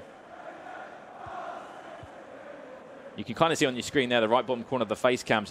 You can't see it at home, but how close these players are to the monitors. Like, I'm surprised they can see the full screen, because some of these players get so close to the monitors so they can see every single small intricate detail that they do. Hasu now, this is the chance for him. Oh, he's just scuffed it. I think he's in shock as well. That was a goal. That was a goal. Yeah, all he has to do is just press R1, press circle, finesse that into the bottom left corner. So the keeper moved all the way to the left-hand post. If he goes to concede now, he's going to be really feeling this. This is Stefano Pino with R9 Ronaldo. Which way is he going to go? Oh, no, I thought he was going to try and finesse the keeper, but instead looked to try and take the keeper on, believe it or not. I think he was just working to get into an opportunity to open up for the finesse, and De Gea did well to get off his line quite quick. Close down the angle and, in the end, just snuff out any danger.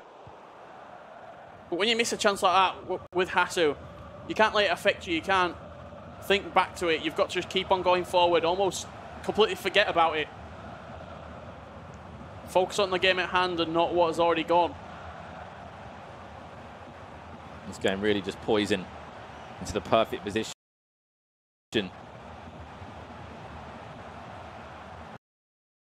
That 2-2 all apiece, and that chance there. The keeper moved and everything. It was a golden opportunity for Hasu to go back in front, obviously drawing in the game now in the leg, but overall it'd be 3-2 up. can see some facts from Stefano Pina there. The live events he's played in this year. Global Series ranking points he's on as well. And into the book he will go. This is the second leg, remember, of this cross-console final. Hassu's still unbeaten across 8 games. Technically 16 legs of FIFA. Then coming into this one, he wins this one, Richard, it'll be 9-0 technically. Yeah, what a record it'll have been for the German. And if anything, you look at the likes of Dolomite, you look at the likes of Hasso, these are, and not even lost in the waves, these are German players that we aren't normally used to seeing at the latter stages in competitions. Maybe in the German championships, maybe in the Bundesliga in years that have already gone by, but in international global tournaments, this is something new for us. There's a finesse. It's met there by David De Gea. You've seen the likes of the Stranger, Mo Auber, Megabit on that other side of the bracket. They're the ones that normally get far. We're normally used to talking about them, but when you've got 16 players that arrive at a tournament, you're going to expect a change or two. Nicholas Rajek, used to seeing him go far. He's still in the competition. Dolomite, this fresh breath of a kind of a new era coming through competitive FIFA. Only 16 as well. I'm sure you heard that one a few times throughout the stream today. To say this time last year it was all about DH Tex, who was only 16 years of age. Now it's Dolomite from SK Gaming. Good tackle from Kante. The man just seems to be everywhere on the pitch. Closing down, scoring goals, intercepting. Mbappe to Neymar with a shot. Oh, it just goes off the knees of David De Gea.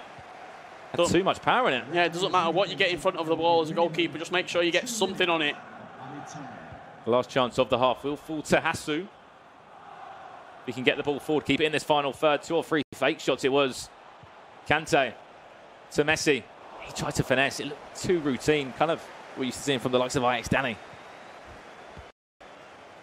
That basic kind of finesse around the area that a number of other players do as well. And half-time between the two, Richard. I'll be interested to see the stats. So, again, it's flipped again because in this last leg, Hassu dominating at half-time. I think he had 61% of the ball. Right now, Pina getting a little bit more into his groove, you'd say. You see Ramos at right back as well. He's been a strong choice for him. He's kept his place at right back. You know, you're looking over using the likes of Alala. You're looking over the looks of using, obviously, Kyle Walker in there. Cancelo at right back, also a good shout. Flashback Dani Alves, somebody as well that we've seen a few pros use. The same substitutes as last leg, and I'm sure as he's done all tournament long. For Hassu, Mbappe and Neymar on. Pele off.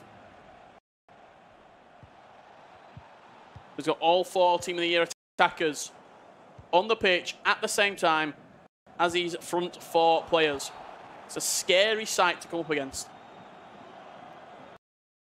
I just have a feeling this one's going to go all the way, Richard. Maybe extra time. I know we're still a very, very long way from that, but I have a slight feeling in my gut that this could go the full way. Of course, we did our predictions. You backed Hassu, I backed Stefano Pina, and both those predictions are still anyone's to win. Across it goes. I don't know who got something on that, but it really did change to the flight of the ball. I think it was actually Hassu that got something on that. It might have been his Rio Ferdinand, in fact. Ball comes in. Ronaldo up against Ronaldo. Lucky enough, it's going to be Hassu that wins that one. Now a chance to counter-attack. Lovely ball. This is going to be Kante. No, he can't get there. Vieira back in a defensive position there. That's what that CDM angle can kind of do. Let's repeat again if you have joined. This is the PlayStation console final. Let's find out who the best PlayStation player of the weekend has been here in Bucharest for the third FUT Champions Cup of the year. To jump up into that prize money, to jump up the rankings with 1,500 extra global series points. We didn't expect too many goals between these two. We both knew they were good defensive players, and it has lived up to that. Foul from Neymar, from Stefano Pina, and this game right now starting to get into that tense, sort of sweaty palm, latter stages of a knockout game. Huge implications on a mistake or a little bit of magic from both of these players. To be unpredictable. There's the little mistake you're talking about there. Lucky he picks up possession again, but so for FIFA fans and FIFA players all over the world, they'll understand the the small change you can make. We see a change in a formation. We see a sub. Those fresh legs come on that could go and win you a game. Everything really matters. Even losing possession on a throw-in. Just seen it there in front of you. Have to do your basics first, then move on forward from that. They would have done this time and time again, these pro players. This is Pina now. This could be the first chance he's actually been in front of this tie. Again, who is it though? Back there doing the defensive dirty work. N'Golo Kante. The man is slowly starting to become a must in every single pros team. Just that glue that sticks it all together. Hasu, what a chance outside the boot. It was a running battle between the two. It was a running race, I should say. The ball went through. Neymar outside the boot. And now he's just put himself in front again as the German in Hasu. There's only going to be one winner in a running race, and it's going to be Team of the Year Neymar. Eusebio coming on for Hasu. Is he about to complete this Cinderella story? He'll still be unbeaten if he does. Grant himself 1,500 Global Series ranking points and $30,000 guaranteed in the bank. It's got your name on it. You'll be the best player on PlayStation as well from this weekend. And doing that German scene so proud. Still need a goal though. Does Stefano Pina to pull this back all square? As you said, a running race between the defender there and Neymar. 2 subs as well. I think Mbappe's just been subbed on. Ronaldinho, maybe the man to save the day for Stefano Pina. Can it be done? We've seen it before. We've seen late comebacks in so many games, not just between these two players. The ups and downs of competitive FIFA. We've seen the drama, the passion. Can this console final deliver today as well? It's been so tight and contested throughout the 2 legs. Nearly into the last in-game 20 minutes now. This is where game management's key, and you can see that change from Hasu now, how he's going to maybe look to keep possession in the right areas. He knows he's in front. There's no rush to go forward. This is nice from Hasu, just keeping hold of the ball. Recycling from left to right. You can't imagine how Hasu was feeling inside because he hasn't been in a position like this for a while. Stefano Pina, you go back 2 months ago, he was in this position, but he was in a winning position against Curtidalo. He's got a chance. In the console final. This could be worse. This could be another goal. Back to goal. Neymar now. Went for that near post and it's forced. A pause from Stefano Pina. We're going to see what formation he's switched to. He's switched into a 4-2-2 as the Belgian. Hasu going to stick with that 4-2-3-1. It's quite a defensive formation. With the 2 CDMs just sat in front. Almost as the anchor points for that team. Played short to Kante. Can he play it across as far as Ramos at the back? Oh, that's a mistake. 2v2 at the back. He needs to attack fast if he's going to. Because numbers will drop back as soon as possible. You can just see the small delay there. Hullet was doing some extra running to just slow down the attack of Pina, and now people are behind the ball. He's back to route 1. And if anything, I think Hasu is just going to try and manage this. We didn't think it was going to be won by much. Yeah, we knew it was going to be a tight margin. Not a lot of room for error for either of these 2 players. Pina. The chance there. He's still in possession somehow. The player that you just seemed to never be able to write off. And Stefano Pina with the finesse. Into the hands of Daya. He's maybe going to get 1 to 2 more chances. Is Stefano Pina, because Hasu's going to keep hold of this ball. Paused it again. For long, long periods of this game. Varane wins the header. The players, you need to step up when you need them. Neymar, you simply cannot rush your chances, though. You said he'll get maybe 1 or 2 more, but these will be well-worked chances with 95, 97% chances of going in, and lose the possession there with Ronaldinho, the sub that you would have said the super sub, but maybe not that. Oh, there's a golden chance now. Ronaldo, play the one more. There's someone who plays inside to Vieira. Overlapping run. This is Neymar now. Stefano Pina on the attack. Lovely heel-to-heel ball inside. Oh, no. De Gea doing fantastic work there in the goal. Reading the danger, stepping out, winning the ball back. That was the chance. Oh, he's giving it away again. The mistakes we saw in FIFA 18 of throwing the ball out from the back. This is Messi. One man you don't give a big chance to in a big game. Neymar on the byline. Oh, no, that was the chance. Ramos has done unbelievable right there. Not to give a penalty away, just to use his body, edge him off the ball. And then he's going in the perfect area for Hasu, deep inside enemy territory. Still waiting for that pause that with Stefano Pina, Richard. He wants to go all out for this. He needs to attack. Game management is everything now from Hasu. He's going to have the pressure from Vieira, who does win a free kick. Yep. And now he's got that pause. Throw everything at it and pray for the best. I wouldn't even be surprised to see 5 at the back from Hasu for these last 3 minutes. Just soak up the pressure. Put Kante in at left centre-back, maybe. Think of anything. Sergio Ramos into centre-back and then Kante into right-back. Yeah, I think of anything. We can't see the face cam now. He's probably just got his headset off and he's thinking to himself, this is my game to lose at the moment. This is my to throw away. I've got $30,000 waiting for me in about 30-second time. You cannot think about that at all. If you're Hasu, you've just got to see out this game. Then you can... That's often when you see the full-time whistle. Look at Ajax done yesterday when they beat Desari. Then you saw that outpour of emotion after the full-time whistle. When you know you've got the job done. It's like clocking off at work at 5 to 5. You've got an extra 5 minutes left. See the game out. And of course, if that's worked, they're paying quite well because you're about to go through and pick up $30,000 guaranteed and a huge jump up in those rankings. Hasu, people have doubted him all weekend, said, is this a bit of luck? Is this a bit of fluke? 5-0 in Swiss style format. Beat Diego Poxato in that round of 16. Beat FC Cincinnati's Fiddle. Ramo just cursed it there.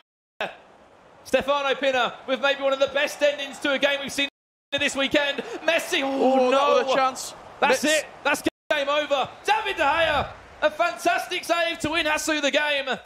And he's made a bit of history for himself right now. He's shoved himself into the cross-console final. He's got himself the $30,000. And I'm going to go out on a limb and say now, he is in the top 10 rankings over on that PlayStation side. It was ranked 148 before the weekend started.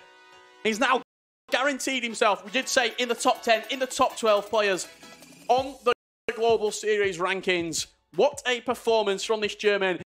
That man is unbeaten in Hasu. He's not been beat in this entire weekend. The man from Germany, the man represented by Stark, played for Schnauzer Esports, and what a performance we've just seen from him then. Amazing. You know, I kind of repeated it as we were going towards the end of the game. They went 5-0 in Swiss style format. Beat all his knockout games there. Won 6-0 before coming into this two-legged game. Stefano Pina, who was fresh. Stefano Pina just played a game of FIFA. Gotta say, he would be a little bit more up for it. What a game between the two. And just snatched right at the end there by Hasu, which means that I think all of our predictions are incorrect, other than you. You normally go out on a limb, Rich, and make a call. However, I'm going to throw it back over to the couch. Maybe a disappointed couch, because we've all got our predictions wrong. I don't know if I'm going to accept Richard's choice. He changed it last minute when he'd seen everybody else's choices. You know what else he'd seen? He'd seen that I said it should be double points. Right. For the finals, and I think that's why he switched it. And so I don't know. I think there's an asterisk next to that one. Mm. All right, let's talk about this game. A huge result for Hasu. Now, Boris, while we were watching it, you said this is an incredible defensive battle. Tell me more and tell the viewers more as to why it was so special. In this game, really had the dignity of a final. Both sides are defending magically. I mean, Hasu especially, just the way that he works in the defense, always attacks with the 2 players on the ball holder. But at the same time, he's cutting passing lanes, and he also has an eye on his goalkeeper. Just absolutely perfect defense, and he was slightly better in the attack, and also that is why he won this game. And we doubted him. But he proved us all wrong, really. And this is his first goal here, where he finds pass here to Messi, just waits for the goalkeeper to move, and he finds this finish far post. But yeah, once again, just want to highlight, he took my breath away. Absolutely fantastic defense, 180 minutes of perfect defense, and that's what gets him this trophy. And overall, I mean, we're seeing in this final the 2 best defensive players on the PS4 sides, and we said it so many times, the defending wins you championships, proven once again. And I'm a big fan of that, being a former defender. Stefano Pina almost got there, Spencer, but it wasn't enough in the end. Story of his life, you could say. You could say. Boris correctly pointed out earlier that he has won PlayStation tournaments before, such as being the PlayStation World Champion last year, but ultimately the cross-console final was where it was hurting him, and he's not quite gone that far in this case. But he's still in great shape for the year. He's got a lot of points. He's going to be right up there still in the top sort of 2 or 3 spots, I think. Don't think he'll actually be catching Nicholas. Well, I don't think he'll catch Jackson either, because he gets 850 points. True. So he'll be right below him at like 2,500, 2,600. Yeah, he'll go up one spot then. He didn't get the 1,500 points. He's missed out on a significant amount of points, but he's still got a decent amount. And Hasu, it's a great story. It's a great story for people that even still at this point in the season haven't qualified for an event yet, because there's still a few more events to qualify for. Get yourself FUT verified. Start playing in the online qualifiers. You just need to have one really good tournament like Hasu's done here. Get yourself in the playoffs, see what happens. Yeah, so out of 10 qualifiers, Hasu, he made it to only this one.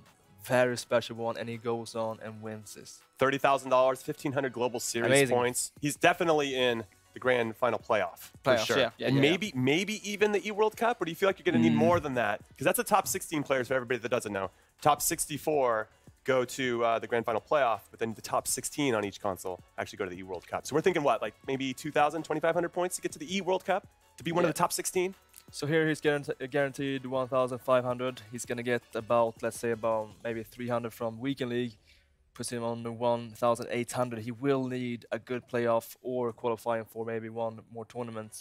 Would say yes. We'll see. 2,200. He's close. 300. He is close, yes, but he still has to keep fighting. He's clearly not a great qualifier, so if he doesn't qualify for any more events, he needs to be getting out the group at the playoffs, for sure. Yeah, definitely. Duly noted. All right, well, we have the man himself. Hasu is with Kyle Walker. Yes, I am here with our PlayStation champion, Hasu. Unbelievable stuff right there. Was there any point where you thought, oh no, or were you confident throughout? Gab es irgendeinen Punkt, wo du dich irgendwie unsicher gefühlt hast, oder dachtest du die ganze Zeit, du würdest es gewinnen? Ich bin selbstsicher ins Spiel gegangen. Ich habe das auch sehr gut gemacht bis zu der letzten Aktion. Da wollte ich den Ball noch mal halten und habe den verloren und dachte dann beim letzten Angriff, dass es noch ein Tor wird mit Messi. Ja, hatte ich ein bisschen Glück und ich bin unglaublich glücklich, dass ich das gewonnen habe. He thinks he did really well until the last seconds where he almost lost the ball and almost conceded a last-minute goal. He was pretty scared there, but he managed to do it. Now, you've gone unbeaten throughout the whole tournament. You're the best player here this weekend in Bucharest. What does that feel like? You're the best PlayStation player that's competed here at the FUT Champions Cup in January. Wie fühlt es sich an, der beste Spieler hier bei diesem Turnier zu sein? Es fühlt sich noch an wie ein Traum. Hätte mir einer vorher gesagt, dass ich das Ganze gewinne, hätte ich das niemals gedacht und ich bin unglaublich glücklich. Ich kann es auf jeden Fall nicht in Worte fassen. It feels like a dream. He can't even put it into words. Just happy. Now, you've only qualified for this tournament. Was there pressure beforehand? Did you think, this is it, I have to win this, which you've done? Du hast dich ja nur für ein Turnier qualifiziert und hast du sehr viel Druck empfunden, weil du jetzt die Punkte natürlich sammeln musstest? Also ich hatte unheimlich viel Druck. Ich wusste, ich muss hier abliefern, dass meine einzige Quali ist. Und jeder, der Bescheid weiß, der weiß, dass es in Deutschland unglaublich schwer ist, sich zu qualifizieren. Und ja, ich habe es jetzt gemacht und kann es einfach nicht fassen. The region where Germany competes is really, really hard to qualify in. So he's happy that he finally got some points. And yeah. Yes, there we are. You have got some points, 1,500 Global Series ranking points. That will surely, maybe, put you into the playoffs. Hopefully it will. Can you go on now to win this whole thing? Can you win the cross-console final? Ja, glaubst du, kannst das Ganze hier gewinnen? Ich war bis jetzt ungeschlagen und ich denke, wenn man ungeschlagen ist, kann man auf jeden Fall selbstbewusst ins letzte Spiel gehen. Ich habe zwar noch nie mit dem Xbox-Controller gespielt, aber ich werde das, denke ich, schon machen. If you're unbeaten, you can be confident, but he never played with an Xbox controller, so he's kind of nervous about that. Well, hopefully you'll be able to get some practice in beforehand. Well done. Amazing work. Back to you guys on the couch. Congratulations to Hasu, and well done, Kyle. So what does this do, guys, here, Spencer and Boris, for the German reputation? Right? They had 16 players that qualified for it. They got 4 of the 8 that were in the semifinals for their respective consoles. Does it continue to perpetuate that they're the best country creating FIFA players? Because I know some South American countries that might say otherwise. I think the German reputation's always been really strong. Everyone knows there's just a ridiculous amount of players. There's always like 5, 6 great Germans that didn't qualify for an event that just sitting there watching at home. What this does, particularly this event, now we know there's going to be a German winner, is it puts them back on the top of the tree again when they haven't been for a while since Megabit won in the playoffs. I think it's important for them to have that winner, that spokesperson, if you like, that shows that their team can produce the best of the best, because we know they've got loads of good players. All right, well, we saw Hasu win it all on the PlayStation side. Let's take a look at the bracket and his road to get to the top. It's me coming up right here, as you can see. Now, Boris, you said at some point that Hasu didn't really face anybody of consequence. Obviously, some very good players, but none of the top players until he faced Pinna in the final.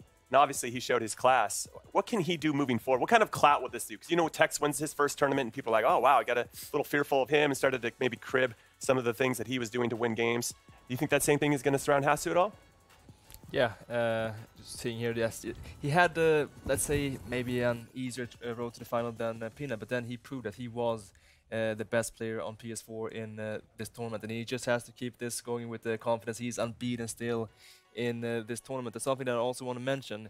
I really like that players are following trends. So pro players, if they see, okay, this guy who is king of the hill, he plays with this team, he uses Vieira, or he has R9 playing Cam. Hasu plays with Kante as a CDM, so he replaced Vieira. And maybe we can see now the meta changing with more and more players actually replacing Vieira, who is considered to be, well, he has to be in the starting 11, but obviously not. You can use Kante, and you're just seeing, I mean, the way that Hasu defends with Hulit and Kante, absolutely flawless. So Hasu's a champion and a trendsetter. Trendsetter, yeah. Yeah, that's where I was trying to go with it. And so is the people at our breakdown board. Well, more Rachel than Mike. Guys? Oh, a trendsetter over here. I think it's the first time I've been called that in my life, so thanks, Jimmy. But yeah, he is an unknown. He's now the PS4 final, and we love the underdog story, the Cinderella story that Richard and Brandon were labeling this as. But he's not unknown anymore, because we have his formation up here. He showed it to us yesterday, I think it was, Mike, and now we're just throwing it back up here so you guys can see exactly what he used to win that PS4 final. He's gone with a 4-2-3-1. Just explain the players he's using, Mike, and why they complement each other so well, I guess. No, absolutely. First off, Jimmy, you wanted to compliment me. I know that you wanted to compliment me, but we have the 4-2-3-1 on screen, and 6 years ago, Yvonne and I talked about in the midfield. Yeah, I know this is going to be a yep. 6 years ago. We go way back. Story time. And he said, Mike, in the midfield, you need a gladiator and you need a maestro, and that's what we're seeing here. Kind of a return of a gladiator and a maestro. When you got Ruud Gullit, you got Kante replacing Vieira, as Yvonne was just saying. And I feel like his whole team has a lot of balance. Even when you look at the attackers, you've got Cristiano Ronaldo, who's very powerful. Then you've got someone who's maybe a little more finesse with a Pele. The same could be said for Ronaldo again. Very powerful, very dynamic. And then you got that finesse again with Messi. And I feel like his back line is going to change a little bit of the meta, because he's been such a defensive force to be reckoned with. And he's gone with Ramos as a right back. And that's because Ramos is going to climb. He's going to win a lot of headers. He can put off somebody like a Cristiano Ronaldo or an R9 or an Eusebio or a Pele. He can win that battle consistently. And we're seeing the meta shift right now. How many back post crosses have we seen as a collective at this point? Yeah, quite a few. And we're just talking about the subs as well. He's using all three of those up the top as well. Yeah, so he's looking to bring in these 3 subs, basically for his 3 attacking midfielders, just to get fresh legs. And if you don't use Mbappe in some capacity, I feel like you're missing out at this point. That Team of the Year card, I don't know if there's a faster card in the game. Well, I'm sure a lot of people now are writing that down, taking screenshots all over the world, because we just said it. We just saw it. We just said it. Hasu is the PS4. Let's get it out there, finalist. Thank you, Rachel and Mike. So my question for you guys is, which one of those two is the gladiator and which one is the maestro? Well, surely Kante's the gladiator, right? No, I was going to say Rachel's the maestro. Oh, those two. and Mike is the gladiator. But I don't know, gladiators, he'd love that. He'd love to be called a gladiator. I'm not sure he's either. I was going to say something, which is, first of all, I don't feel like you guys have gone in on me anywhere near enough for my early prediction where I said there's no way a German's going to win. And it's actually all Germans that are left, so I couldn't have been more wrong on that. Yeah. I'll hold my hands up. You should have thrown me to the walls with that one. That was terrible. No, it's fine. You're doing it yourself. You're doing a good job. The next thing I want to say, though, is we just said that Hans has not been a good qualifier, right? Now, this is only guessing, because I don't know for sure. Maybe one of the reasons for that is that he's not got as good a team at home. And that's why we're seeing him jump up in form massively here, because he's got all the players at his disposal. But he's just got $30,000. Yeah. He might even get $50,000. Yeah. So, because there's still more tournaments to qualify for, is this where we see his home play go up a level, because he can go home and invest in that team? That's a good point. There you I go. like that. Well, everybody at home, before we take a break, I want to give a big thank you to everybody watching on the PlayStation channel on Twitch, while also encouraging you that if you want to see the rest of the tournament, to see if the PS4 champion can become the grand champion and put their name on that trophy, then head over to twitch.tv/EA Sports FIFA to make that happen. And I'm just throwing that out there. We'll be right back.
This year, my favorite skill move is the La Croqueta, and use that to try and find an entry pass into the opponent's box or an attacking situation. I have one skill move I really enjoy do, but I actually don't know the name of it. So we're going to take something else. I really like the La Croqueta, which is a new skill move as well in the game. My favorite skill move in FIFA 19 is the La Croqueta. It's La Croqueta. It'll be hard to describe without actually playing the game. I'll probably say the Elastico. It's kind of one of the skill moves where you're down the line, you're about to go into the opposition's box, and it kind of feints one way to go outwards, but then it does a sharp turn to go back inside. It is very effective. It's quite easy to learn as well, so I definitely recommend people trying to learn it at home. But I'll probably say the Elastico is my favourite skill move. My favourite skill move in FIFA 19, I guess, will be the La Croqueta. Probably the most overpowered skill move in FIFA 19. My favourite skill move is something called a flip flap. Like in the box, when you're one-on-one with someone, do a flip flap and they're gone. My favourite skill move in FIFA 19 would probably be the heel to heel. When I see a player approaching me, I always use the heel to heel, and I just seem to get past the player every time, which is obviously the goal with a skill move. So yeah, I'd say that's what I use the most and I'm the best with. So yeah. Yeah, my favourite skill move on FIFA 19, it varies either an elastical, because you could be moving in one direction and straight away you're away from the defender by doing an elastical. It's very good on the edge of the box. But the new skill move this year, La Croqueta, that's also a very good move. You can very easily slide in and out inside the box and get away from defenders. Skill move, okay. It's between the El Croqueta and Elastica. I think my favorite FIFA 19 skill move is the Croqueta. It's the Croqueta because it's good to create space and just take a shot right after. So I think that's why it's also very effective. My favorite FIFA 19 skill move is the drag back and Elastico, I think. And for sure the Tornado and Velocity flick. I think that's the most effective skill moves because you can create chances after that, and I think every pro player knows and every casual player knows how they do that skills. My favorite FIFA skill move in FIFA 19 is the roulette. I would use this move in front of the box to get a 1-on-1 chance against the goalkeeper. My favorite FIFA 19 skill moves, I think it's the Croqueta. I think the La Croqueta, it's so easy because you press 2 buttons and it's almost impossible to defend and goes so fast, so you can create a lot of space with that skill move.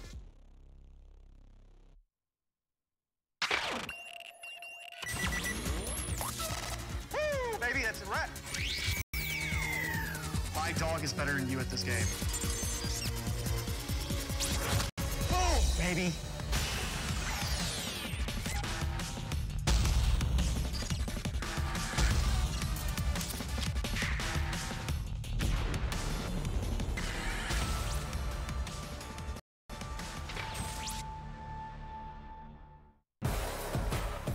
The FIFA 19 Global Series is brought to you in part by Turtle Beach. So if you want to win one of their Elite Pro 2 headsets, make sure you tag Turtle Beach at Turtle Beach on Twitter and use the hashtag #BuiltForVictory. And I'm going to throw it over to Spencer because he's got one, and I always put him on the spot after these Turtle Beach. Here's the thought for you. Yes. If you're going to get a Turtle Beach headset, you need to get it quick because they're going to run out. It helps you defeat everyone. So what happens when everyone's got one? That's true. Everybody's going to draw every everyone's match. Everyone's going to have to get one eventually. So get it quick, and you can defeat everyone. Then they're going to draw every match. Exactly. Well, I'm welcomed here on the couch. I'm Jimmy Conrad. I'm here with Spencer Owen and Nightwatch, the 22nd ranked Xbox player. I like to say that always. You're on the leaderboard. You got 550 global series points. That's a big deal. It's a lot more. He might not be 22nd ranked after this tournament. That's true. Thanks for reminding me, Spencer. That's true. Well, we appreciate you here on the couch for the FUT Champions Cup presented by PS4. We got the Xbox final. It's ready to go for everybody that doesn't remember. We have Dolan Mike taking on Inrasic. Now, 2 Germans. How are you feeling about that first and foremost, Nightwatch? Are you surprised that we have so many Germans now left in this competition? Definitely not, because I'm in the region with the Germans for the qualifiers, and I know their level. We see players like Mo Aubameyang and Megabit, 2 of the best PlayStation and Xbox players not here, on like Germans in the FIFA community on FIFA 19. So it's definitely not a surprise that they're doing so well. All right, Spencer, before I get to you, let's take a look at both of these players.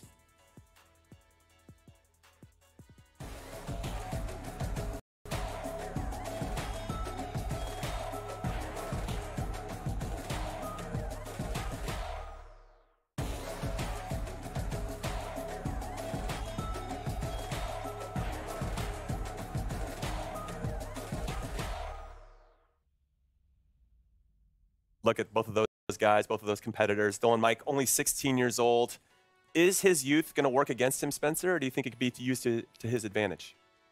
I don't know. I really don't know. This kid keeps surprising me. Whatever I think is going to happen doesn't happen. I think well, maybe not yet because he hasn't won yet. But if he wins this here, he is officially the Tex of FIFA 19, and I mean that as a compliment to Tex because Tex has transitioned away from prodigy to proper accomplished superstar. pro. Yeah, accomplished pro and worldwide star. So that could be Dylan Mike a year from now. Who knows? Very, very impressed by him though. I think he's just taken everything in his stride, and for 16, he just seems so confident. What everybody should know to give you guys some context is that Enrasic started 0-2. So he lost his first 2 matches against Brazilians. So I'm sure he's pretty excited that he's not facing any Brazilians. And then Dolan Mike went 1-2 through his first 3 matches. So they've had their backs against the wall pretty much from the beginning of the tournament. Do you think that kind of really cultivated that mental advantage that they needed to have this much success, Netwatch? Definitely, I think on one side, Razik just shows his experience because he's been on the scene for a while. He knows how to play under pressure, so he shows his experience. Whereas Dylan Mike doesn't have that pressure on him, so he plays with no pressure and he plays freely. Exactly.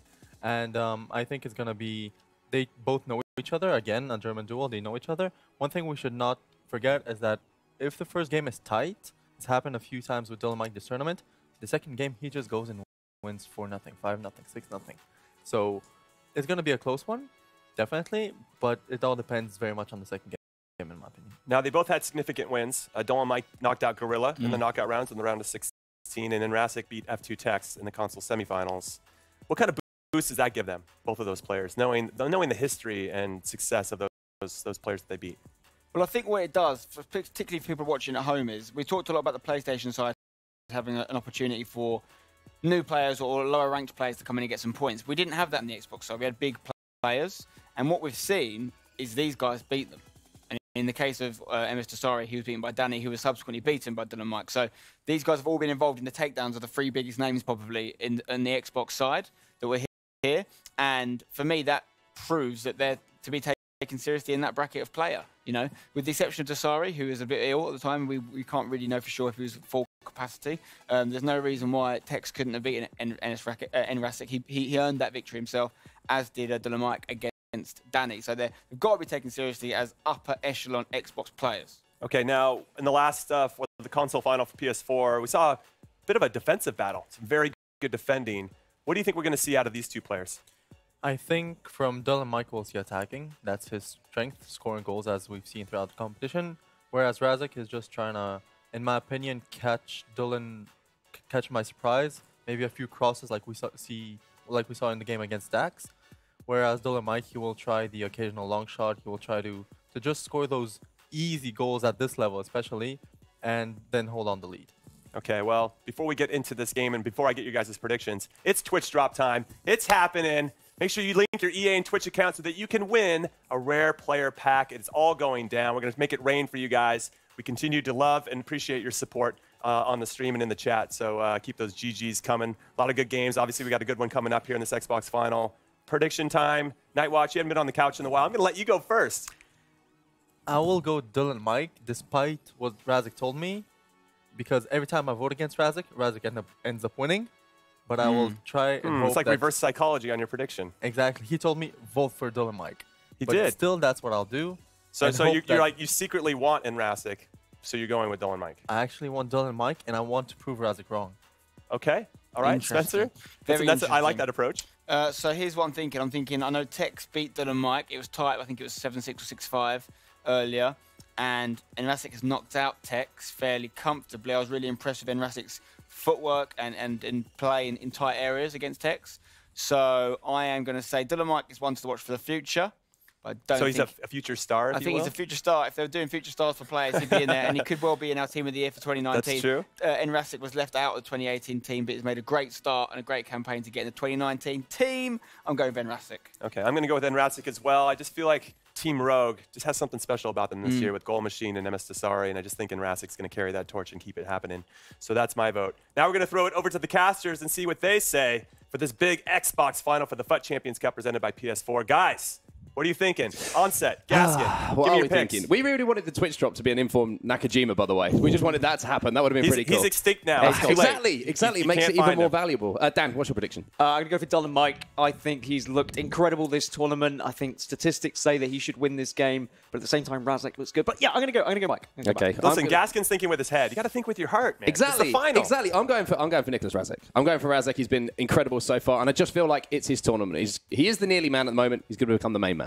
All right, I like those picks. Enjoy the game, guys. Thank you very much. And it is time to get into our Xbox Grand Finals now. Two players who have impressed absolutely everyone in the tournament. They've slayed some of the monsters along their way on the road to this final.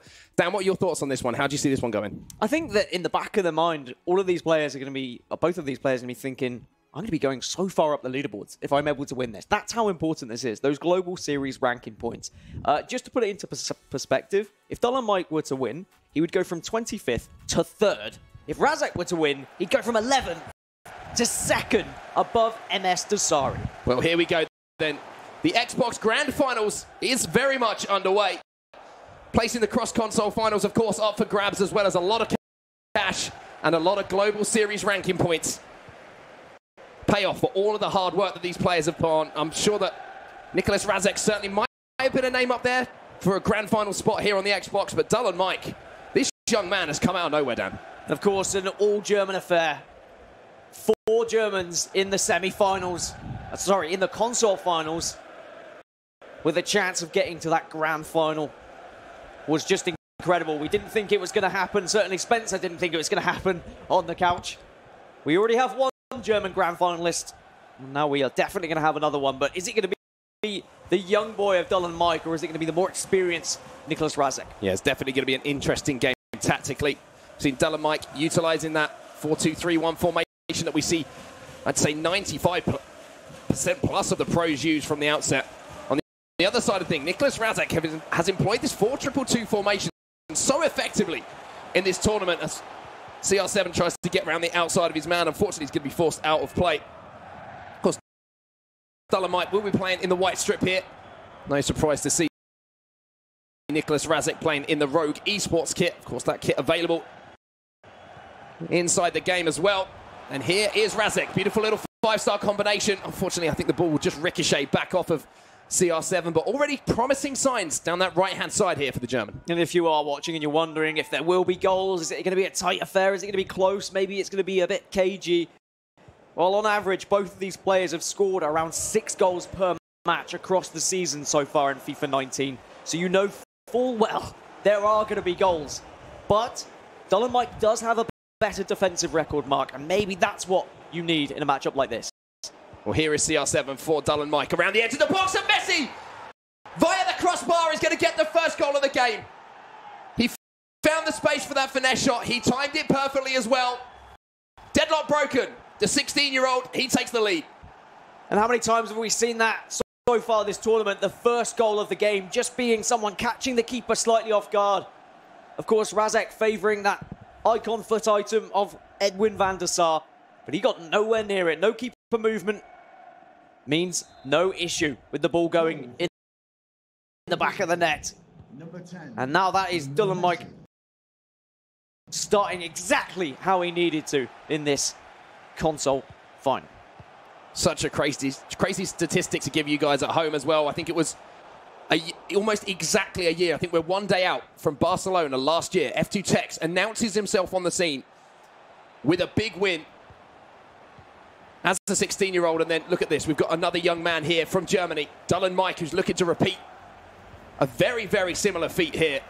We all know what happened to Tex after that. What a career he started off having. Dull Mike is going to be looking to do exactly the same and replicate that kind of success here. But there's a long way to go here. That's just the first goal of our grand finals here on the Xbox. Plenty of time here for Nicholas Razek to get back into this, and there's one thing we know. He's experienced enough to know that himself and not get carried away with things. And of course, we are going to see the battle of 4-2-2 from Nicholas Razek against Dull Mike, just playing that 4-2-3-1 that so many of the pros favour. Razek said he wants to play with 2 strikers at all times, so 4-2-3-1 wasn't an option. Ooh. He was hoping that Neymar was going to get him back into this game, but he still has a chance here as Dull couldn't quite clear it.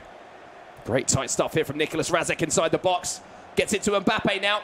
He's turning, he's twisting, he might be looking for a ball. He finds Neymar. Neymar can't find the target, though. First shot in anger there from Nicolas Razek. Unfortunately, just goes wide of the upright. That's one thing we saw when Razek did take down F2 Tex. I mean, we need to mention that. He did beat arguably the best player in the world to get here to this Xbox final. He did have a few situations where he was through on goal and he timed it red, for example, on those finesse shots. Just a slight lapse in concentration. But he still managed to get there, and that scares me. What happens if he's always getting them green? If he's always hitting those shots when he needs to? But it's Dull and Mike we need to be worrying about. A good keeper movement from Razek despite the offside. This game looks like it is going to be full of chances. You can already see at the start of this game, Razek's looked dangerous going forward, being able to create and get inside the 18-yard box, but the danger for him here is how quickly that Dull and Mike is able to counter-attack. He's flying forward once he wins that ball back, and there is space in behind. You don't have quite as much defensive cover with that 4-2-2. So definitely going to be an interesting tactical battle. We'll keep an eye on that one, see how it develops. Lala in at right back. That second in form. Vieira just about manages to beat Mbappe to that in the air, because if he hadn't have, Kylian Mbappe was going to attack that space, and we know how quick he is. And both of these players, during their console semi-final, they did utilise the back post header quite a lot. They were sending it down that left wing and then making sure they cross it in so that Marcelo was the man who was trying to defend the header at the back post. And his height does make it vulnerable. And I wonder whether we'll see a little bit more of that as this game goes on. But at the moment, both players doing well with their own possession. Some nice little decent attacks coming through. But also defensively, Dull and Mike seems to be reading Nicolas Razek quite successfully. First half just disappearing away from us here. Already 36 minutes gone in game. One goal between the two players. One real big chance, to be honest. There was that chance at the other end, actually, from Nicolas Razek. We just put wide with Neymar. Wasn't able to take it, and in a grand final where everything is on the line, you have to take those chances. Free kick here just towards the end of the first half for Dull and Mike.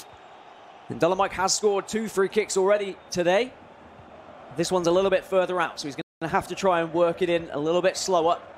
As you can see, he's just trying to get onto the edge of that box. Wants to find that finesse! And oh boy, does he find it! Nicolas Razek now finds himself 2 goals behind. And you could see Mike was trying to tee it up. He was hoping that he was going to see that one player just break into a bit of space. And he managed to grab it. Yeah, the danger there, and why it's so difficult to defend that for Nicolas Razek is that ball's fired into Lionel Messi's left foot. Most players, you look at Ajax Stanley, he would have been looking to hit that one first time, back across goal, but that extra quick little pass inside creates the opportunity to change the angle. Even if he moves his goalkeeper there, he's then got to move him a second time. That's smart stuff from Dull and Mike there, making sure that he's catching Nicolas Razek off guard, making that goalkeeper movement as difficult as possible for him. But now, from the restart, Nicolas Razek is inside the box with Ronaldo. Can't find Neymar in the middle, though. Would have been the perfect time to strike and half the deficit just before half-time. But the young man defended that resolutely. Yeah, really patient play. Just making sure he drags Vieira back. He didn't dive in with it. And now he's going to get a chance on the counter-attack. Here is Messi then for Dull and Mike. Ball into the box, looking for towards the back post. And the back post header again is working. And this man is announcing himself to everyone in the competitive FIFA world. Dull and Mike, 16 years old from Germany. He's 3-0 up in the Xbox Grand Final. And I'm trying to see who that was at the back post. Maybe Lala. Lala beaten, and that is one of the reasons why we've not seen Lala favoured in the right back position. It has been Ramos sometimes being shifted over. And I tell you what, if you were lucky enough to get one of the Twitch drops for Team of the Year Mbappe, boy, you better be putting him to good use, because he has been phenomenal this tournament for all of the players involved. Well, here's a chance. Ronaldo, and it's going to be one pull back here. Nicolas Razek with a little nod of the head from the restart, and just before half-time, he does find a goal. Goalkeeper moved. Desperately there to try and get in the way. Good patience there from Razek, though. Now it's just a 2-goal lead, and now the pressure might have switched just a little bit. Yeah, I think at 3-0 at half-time, Dull and Mike probably would have been thinking, all right, I'm cruising here. No worries at all. But that one goal might just put a little bit of doubt in his mind. He'll be somewhat frustrated because, of course, it was just after he scored. Wasn't able to defend from kickoff that time, but he had defended from kickoff very successfully prior to that. but maybe just a slight lapse of concentration. Did move the keeper the wrong way. If he'd moved the keeper the right way, if you just guessed right, might have been able to save it. But that's what happens sometimes when you get into those one-on-one situations. You have to guess, you have to hope. It's all about reading the game and how well you know your opponent, which way are they going to go. Second half then, we're getting straight into this one of our first leg.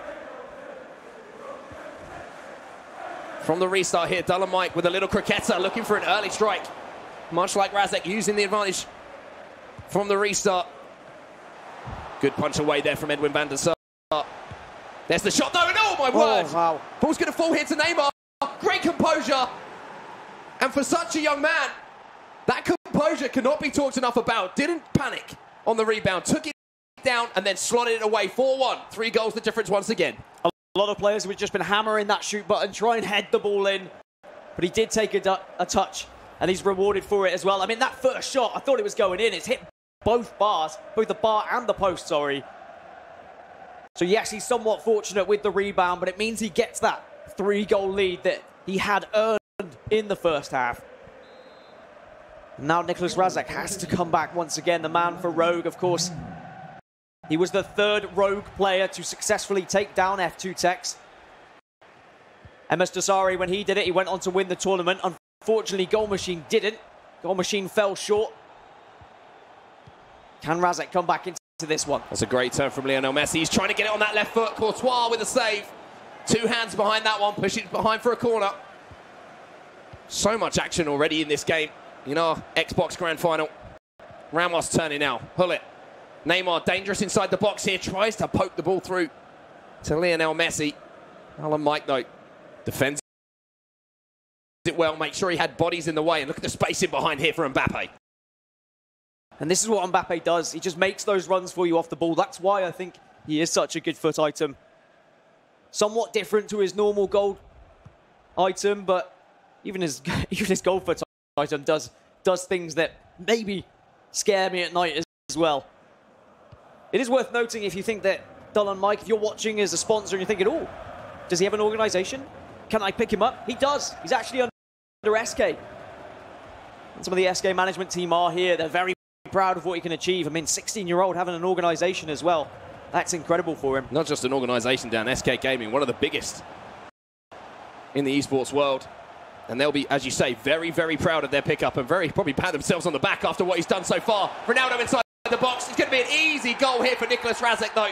You saw the goalkeeper movement from Dull and Mike. He was trying to predict where that shot was going to go. Good composure, though. Little roll of the defender. And an open net to finish things off here. So now it's just 2 goals. And this is where experience starts to come in, Dan. This is where being in these situations before really can help you out, especially in engaged with as much pressure as a grand final, where you know this is your final game on the Xbox side of things. Obviously, you can get into that cross-console final, but to call yourself a champion, you need to win this game. It's as simple as that. And maybe a slight mishap by moving the goalkeeper a little bit too much. He almost moved him outside of the goal on that right-hand side. He was so heavily committed to that finesse shot coming in. Maybe if he'd been watching the play a little bit better, he might have been able to move quickly back across. Of course, the goalkeeper movement still is relatively fast. Due to be slowed down, I believe, in the latest patch, which is out on PC, coming out on console. I'm not sure when, maybe next week, maybe the week after. There will be some slight tweaks to gameplay, that's for sure.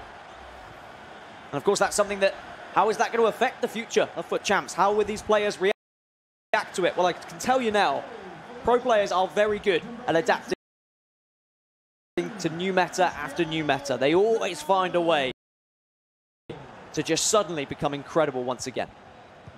So then, 2 goals the difference between the 2 Germans. And you just feel that Nicholas Razek is starting to grow back into this one. He's starting to feel himself. R9 tries to take the shot early there. Timed it perfectly. Defenders get in the way. Now how does the young man react to this pressure from Nicholas Razek?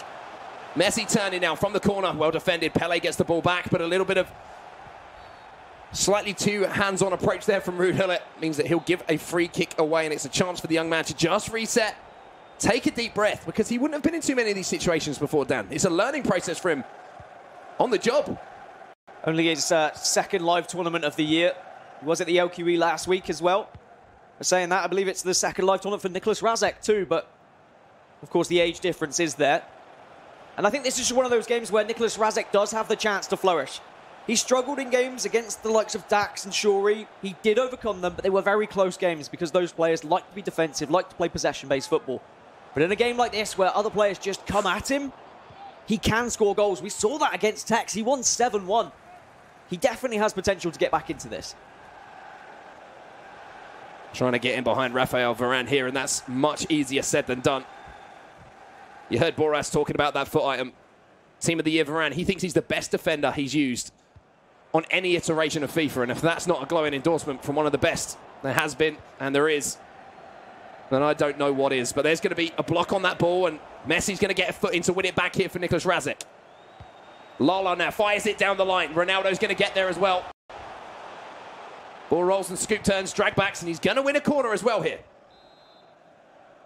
We have seen a lot of set-piece corners go in this tournament, but a nice block there from Dolomite, noticing that there was going to be the pass to the edge of the box, but still possession found, but it's gone through several players' legs.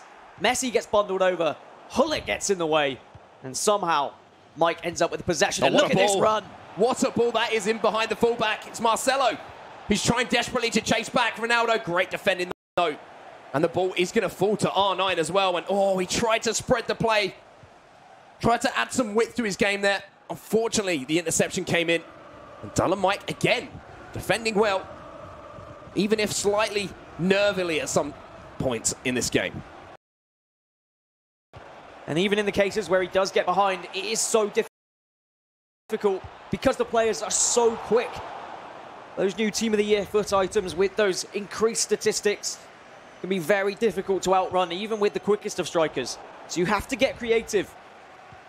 You have to add in a ball roller, a cricketer, a drag back, some way of beating that man to then allow a little bit of space. And you can see that Razek has really started to up the pressure in his game a little bit. He's trying to win the ball a little bit higher up the pitch, and you know exactly why. He's down by 2 goals. He has to create opportunities, and that scoop turn from R9 finds Messi. There's one. Beautifully played there from Nicholas Razek. You saw him nodding. He was happy with that one. He loves what he's seeing. And now it's just one game, and how this one has swung back in favour of Nicholas Razek. He's down by 1, but those goals coming consecutively, rebuilding the confidence, and now he's going to feel primed to tie up this game. We saw Razek play near perfect FIFA during his game against Tex. We couldn't really discredit anything he did. It was phenomenal, and we're starting to see more of that now. He's getting further into this tie.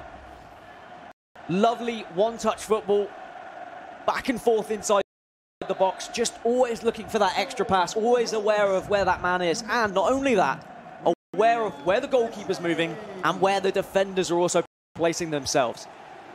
There are so many things to look out for a lot of these players.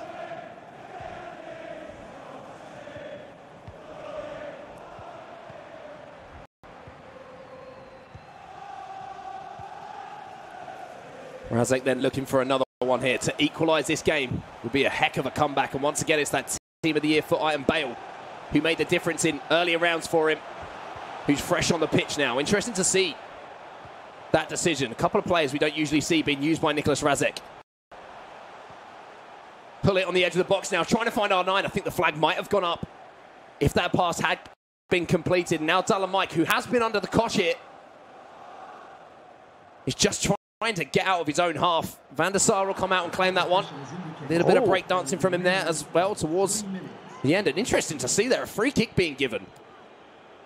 I'm not sure whether that was the keeper handling outside the box or whether it was just Varane shoving Eusebio off the ball. But either way, Dolomite gets the free kick. Can he do anything from it, though? Twists and turns with Eusebio, but easily saved by Van der Sar in the end.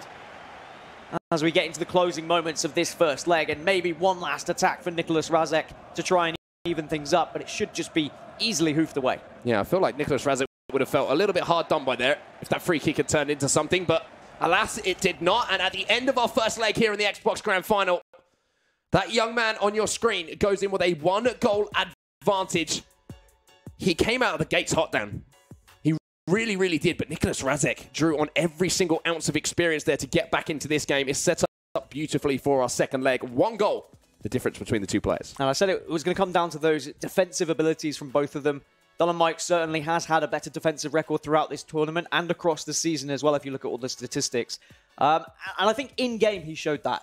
There were some chances where Razek's noticed how he's defending, he's noticed where the press is, and then he started to turn it into a bit of one-touch football, and then he's just passing it around those defenders, and he's getting chances because of it as well. It's well-worked chances in the box, he sees the keeper movement, he'll play one more pass, and then the keeper's in no man's land, and it's almost a guaranteed goal at that point for Nicolas Razek. I'd have to say that the first half was certainly controlled, you have to say, by Dolan Mike, but the second half was all Nicolas Razek. Those little tweaks to tactics, the little up into the pressure, which will be, you know, those little things are what separate players. And I mean, I think we're going to jump away from here for a moment. We've got a guest who's actually waiting to get in on the action with Mike and Rachel on the touchscreen. So let's find out where they are.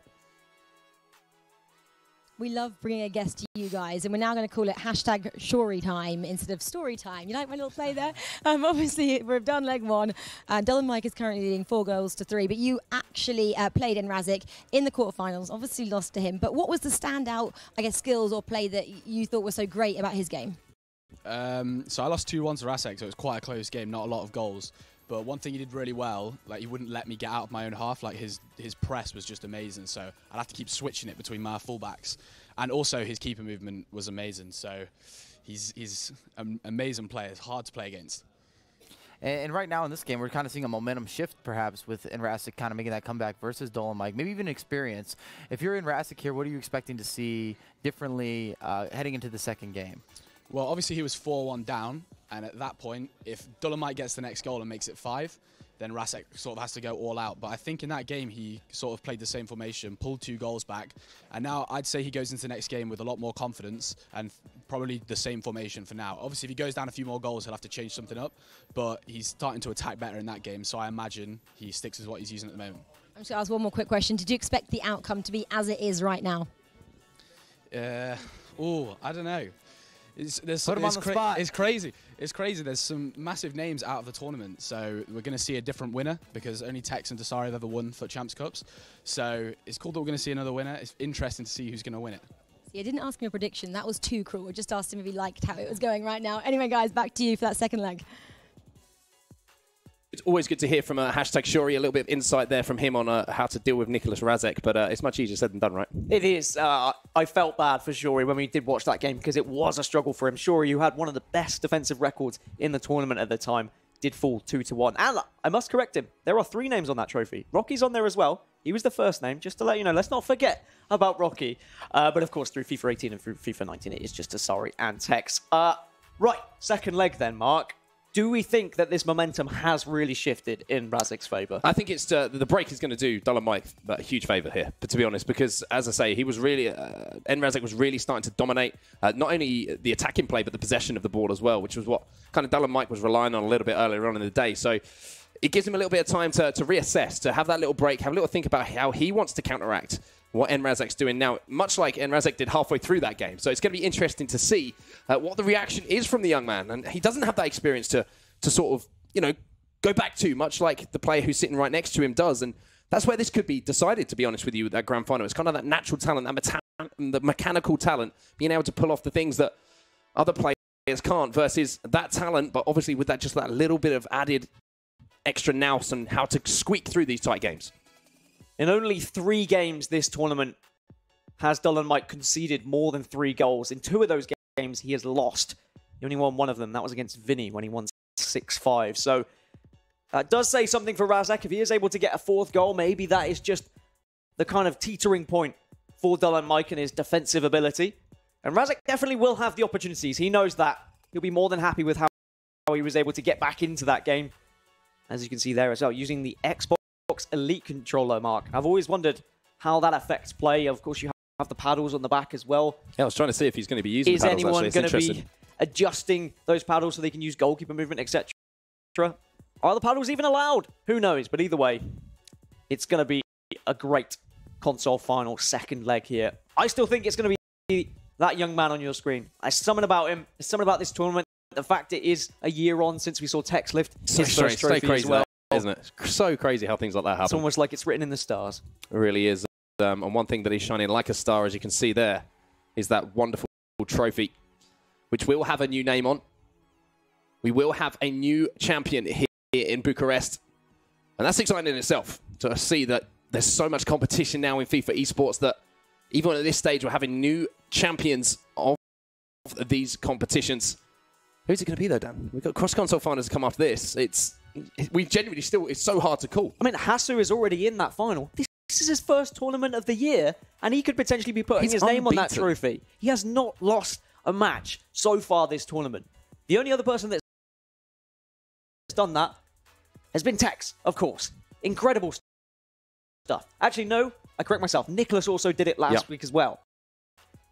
If you can put yourself alongside the names of MS Dasari, Tex, and Nicholas as well with unbeaten tournaments, then you know you've got a great future ahead of you.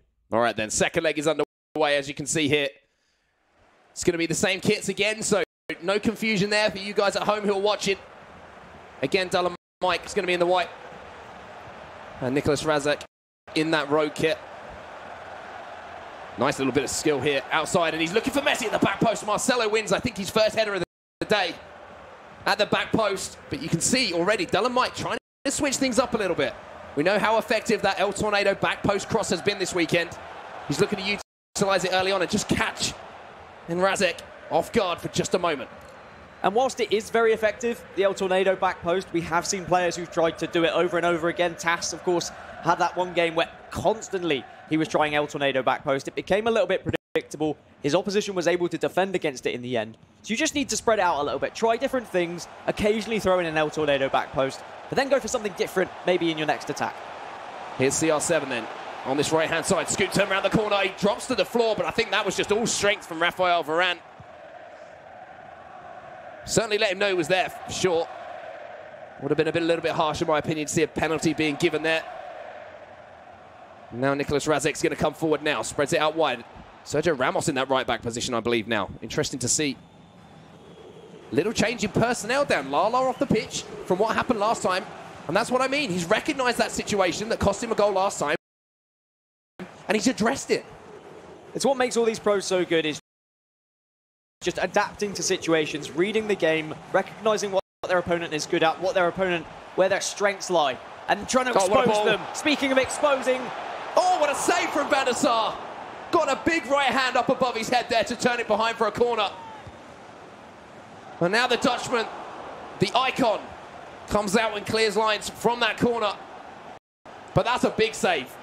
Big save. There was a big chance as well for Mike to take the lead. He goes back post again. It's Messi! Oh, and he's won the header this time. And he has managed to do it.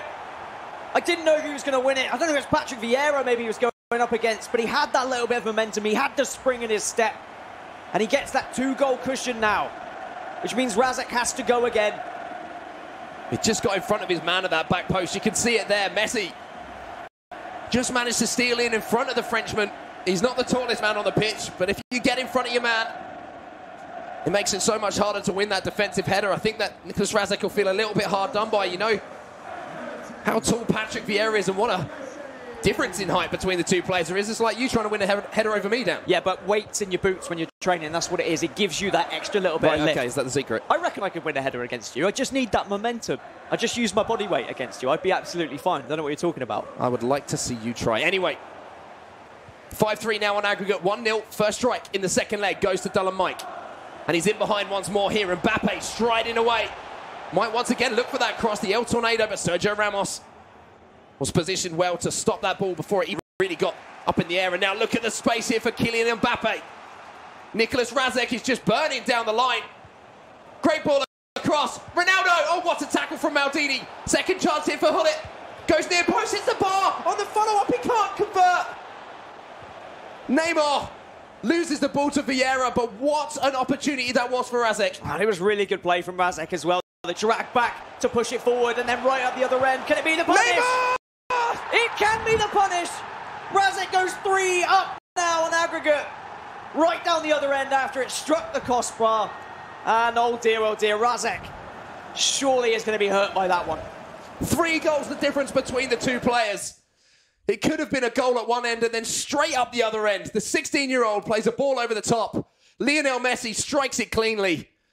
And how the game can change in just a few moments. Oh, it's a tough pill to swallow there for Nicholas Razak, but he's going to have to deal with it and he's going to have to come up with a game plan to get back into this now. One thing I always said about Tex as a fantastic player was because of his versatility. Dullin Mike is showing exactly the same thing here in this game. Sometimes he's heading it down the wing and he's going for the El Tornado crosses. Sometimes he's going down the wing and then he's just using the advanced fake shot to beat his man and then try and pass it into the box. Other times, he's just lifting the ball over those defenders. And the thing is, these Team of the Year FUT items are quick enough now to just get ahead of the man. If you can play that perfect ball, they can be beaten. And Dullin Mike has executed it absolutely perfect there. He's taken the shot early because he's recognised Varane's on his shoulder. If he takes an extra touch there, Varane's winning that ball. But what an incredible finish. You are completely right there. Well, well, well. Neymar off the pitch. You've done your job. And now it's 3 goals for Nicholas Razek to try and find. I think he changed to a 4-3-3 attacking formation as well with a cam and 2 wide players. So kind of knows he's got it all to do. I thought the linesman's flag was going to go up there, but that's another big chance there to Dullin Mike. And as it stands, you can see the right-hand side of your screen there. Oh, save. As an opportunity goes back, and you can see the leaderboard. Dullin Mike would go up to 3rd place, even with Resende getting an okay finish at this tournament. He would be right plopped in behind MS Dasari on that leaderboard. Oh, that's a great ball in behind, and Mbappe gets away from Ramos. Turns back onto his right foot, dinks it in towards the back post. Bale just comes under enough pressure, though, from Marcelo to make that header difficult. And this is going to be end-to-end now. There are going to be chances. Varane wins the ball off of Ronaldo. And here comes Nicholas Razek. Ronaldo, great fake shot. Ronaldo, great patience, puts it wide, though. I think even if that was on target, Courtois had it all read, though. He knew exactly where he was going, did Dullin Mike. And now he just needs to probably play a little bit of possession-based football. Slow this down. Don't play into Razek's game of attack versus attack versus attack. Or maybe he wants to just put the game to bed. Ramos gets back in and manages to win the ball off of Mbappe. Slightly heavy touch there from Cristiano Ronaldo. Is going to present the ball back to Dullin Mike. And here comes the 16-year-old once more. Mbappe, who's caused so many problems. El Tornado, look for that cross to the back post, and Messi's there again. Messi beats Marcelo. And at 7-3, even with more than half of this second leg to come, this young man might have just made himself a champion on the Xbox. Well, they usually say the best defense is a good offense. Or is it the other way around? Either way, he's kept going forward. He's not just played a possession game. He said, I'm going to keep going at my opponent here. I'm going to keep trying to get goals. And now surely that goal is going to secure himself in the grand final, that cross-console final against Hasu. An undefeated player at this tournament. 2 relatively new players to the scene have a chance to put their names on that trophy. What a day this has been. There's one thing that we can guarantee, is that you can guarantee nothing at these tournaments. Some players just turn up on the day and put in the best possible performances they can. It has been a wild Sunday here in Bucharest. And Dullin Mike can almost, he can taste it now. He can taste the victory and the chance to call himself the best Xbox player in the world. And I've got to say, it's clear that the El Tornado to back post is a very effective way of getting goals. But if you're putting someone else other than Marcelo there, are they going to be able to be more effective? Maybe that's what we'll see develop. Maybe next week when we get to another LQE. Who knows? But Mbappe, baby, Van der Sar, that's huge. That's game set and match if he doesn't make that save there. Ball into the front post. Oh, it's going to fly past everyone here. And Dullin Mike is just getting better and better as the game goes on. Here comes Razek then once more. Mbappe using Ramos. There's the run there from Cristiano Ronaldo that he will use. But just bullied off the ball again by Maldini for all of the attacking praise that we're giving. Dullin Mike, defensively, he's been so good as well. This is the man that scored 7 goals against FUT Tex. This is also the man that's only conceded an average of 1.6 goals per leg as well across this season. He definitely knows how to keep that ball out of the net. He's not only here for his attacking prowess, but also his strength in defence. Can Razek rescue anything in this first half to give him any sort of hope here? R9 then turns onto that left foot, thinking about striking it. Great little step over here, great work from R9, and Razek almost got got himself into an opportunity to strike it. Vieira on the edge of the box. Out to R9, strikes the post. Shake of the head from Nicholas Razek, he can't believe it. He's going to feel hard done by, but at the same time, it wasn't a timed shot, it was just a normal one. If he'd hit it green, it probably was going into the back of the net. But of course, it is always difficult when you do hit that bar. You always feel like it could have gone in. But still, somehow this first half has not ended yet. One more chance for Nicholas Razek. He crosses it back post, but Messi is beaten in the air this time. Half-time whistle comes, 45 left in this console final. What have you got then, Nicholas Razek? Have you got a plan B? Have you got a plan C or D? Because you're going to need to dig deep here to find a way back into this final. The first half has been absolutely dominated by the young German Dylan Mike. And Nicholas Razek just hasn't had an answer to it. He's trying to outscore him at the end of the day. He was able to keep Tex at bay. Tex wasn't really able to get up the pitch. You saw what Shuri said. The way Razek plays, he pressures very high in his opponent's half. He doesn't let them get out. They have to switch from fullback to fullback, and then eventually they make a mistake, and he just pounces on the ball.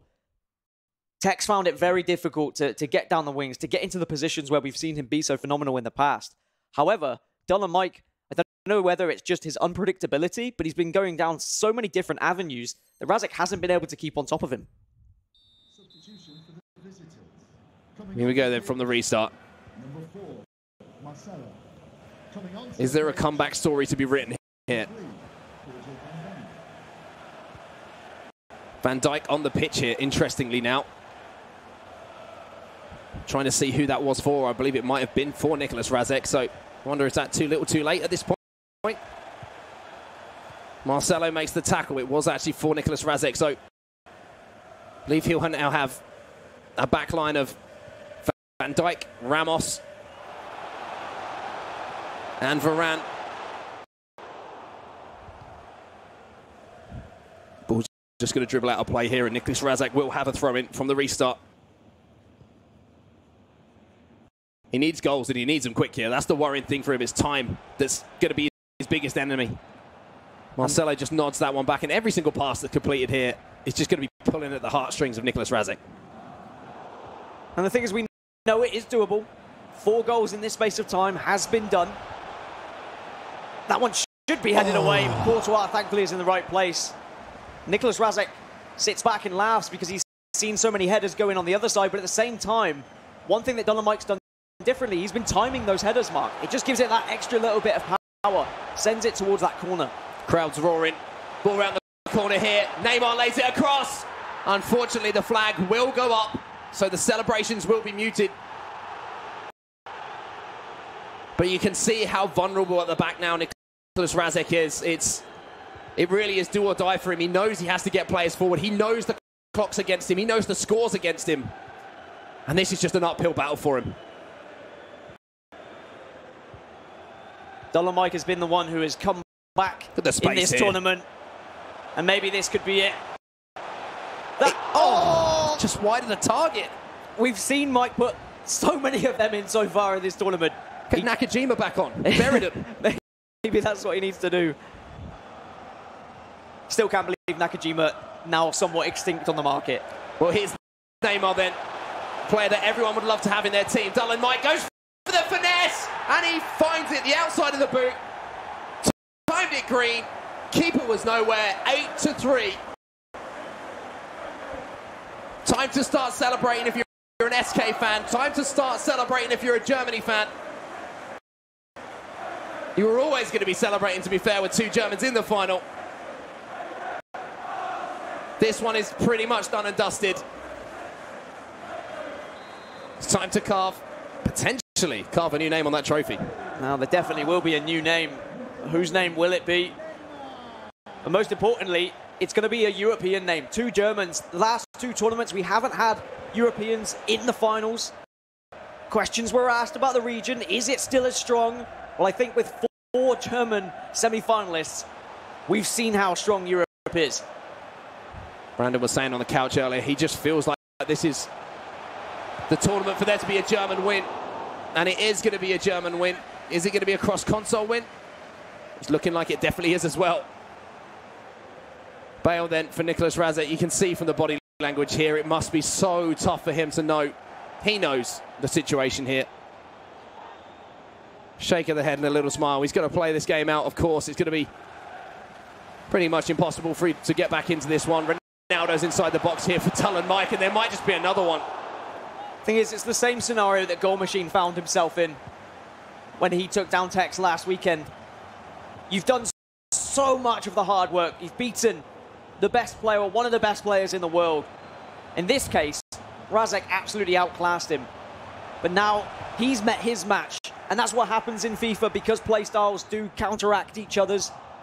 And unfortunately for Razek, his 4-2-2 hasn't worked out as well as it could have against Tullen Mike. Tullen Mike has been more clinical in front of goal. He's had more variety in his attack. And defensively, he has just been stronger. He's been so focused as well. His expression has not changed for the entirety of this game. He wants this win bad, and you can tell. Focus, dedication, concentration, he's had it all. Mbappe inside, can't find the finish. There is the finish though. This is getting out of hand here. 5-0 in the second leg, 9-3 on aggregate. There is going to be a pause that comes in here. I mean, what do you say at this point? What can we say that hasn't already been said, Dan? Do you know what I will say? Tullen Mike has a chance now to play for $50,000 in the cross-console final. Either him or new first tournament Hasu, undefeated, can win 50,000 big ones, as well as, of course, already securing themselves 1,500 Global Series ranking points. I'll reiterate that Tullen Mike moves from 25th to 3rd place in the rankings just from one incredible tournament. And I believe the substitution has happened, Mark. It has. Here he comes. We've seen the return of Nakajima. He's extinct on the market because everyone saw what he did in the previous game. I was going to say, you won't see him in Weekend League because he's extinct. The lucky people who managed to pick him up, we'll see what he can do now. The Nakajima love story continues. And so the reason why he's playing Nakajima, I think it was Mike who said on the couch, is because he was the one who got him the goal to actually qualify for this tournament. And he's just almost paying homage to him, paying respect. And here he is. Nakajima inside the box, Cricketer. Trying to find a little bit of magic. It'll be the perfect way to end it. It has been a fairy tale story, and it would be the fairy tale ended if he can find yet another goal with Shoya Nakajima. Not to be quite yet, but there might be another chance. And it's not a disrespect to his opponent. Let's be honest, the game is over. Both players know at this point. And Tullen Mike is just putting on a show. Razek might get one back, can't beat Courtois. Though. But even though the game's over, even though Tullen Mike knows he's won the game, he's still switched on, he's still moving that goalkeeper. He's not going to let Razek get a goal in this game. He wants to keep a clean sheet. A little bit of frustration creeping in there, but with just 10 minutes to go, Nicolas Razek will be put out of his misery. And we will be able to say with confidence that Tullen Mike will be your Xbox champion. All eyes on Nakajima though, Dan. I tell you what, we have a very bright future ahead of us for some Xbox action across FIFA. Considering Tex and Tullen Mike both playing on the same console, we have some very scary potential matchups ahead of us. And I feel like now for Razek, it's just about keeping Nakajima off the ball, not allowing Tullen Mike to essentially have his victory lap that he's also desperately wants. And this is going to inspire a lot of young players as well, much like FUT Tex has. At only 16 years old, to be able to perform at this level, show you can beat the best. There's going to be thousands of players around the world who are going to be thinking, I want a piece of that as well. And I'm sure that as the tournaments go on and more players qualify and get involved in the qualification progress, it's not going to be the last time we see a story like this from such a young man.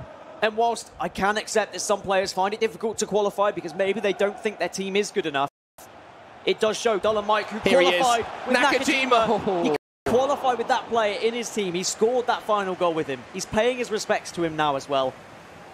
Team of the Week Nakajima, now sold out on the marketplace because everyone's seen how good he was. Selling for, I think, 50k in the end. Probably from, I don't know, he maybe 14, 15 at average beforehand. But what an incredible console final this has been, and what an absolutely stellar performance from Dull Mike. Headsets off for Nicholas Razek. I feel for the guy. He's had a hell of a tournament. Taken down some of the best, but it's not going to be his day. A year and 1 day ago, a 16-year-old announced himself to the world as one of the brightest stars in competitive FIFA. And today, history has repeated itself.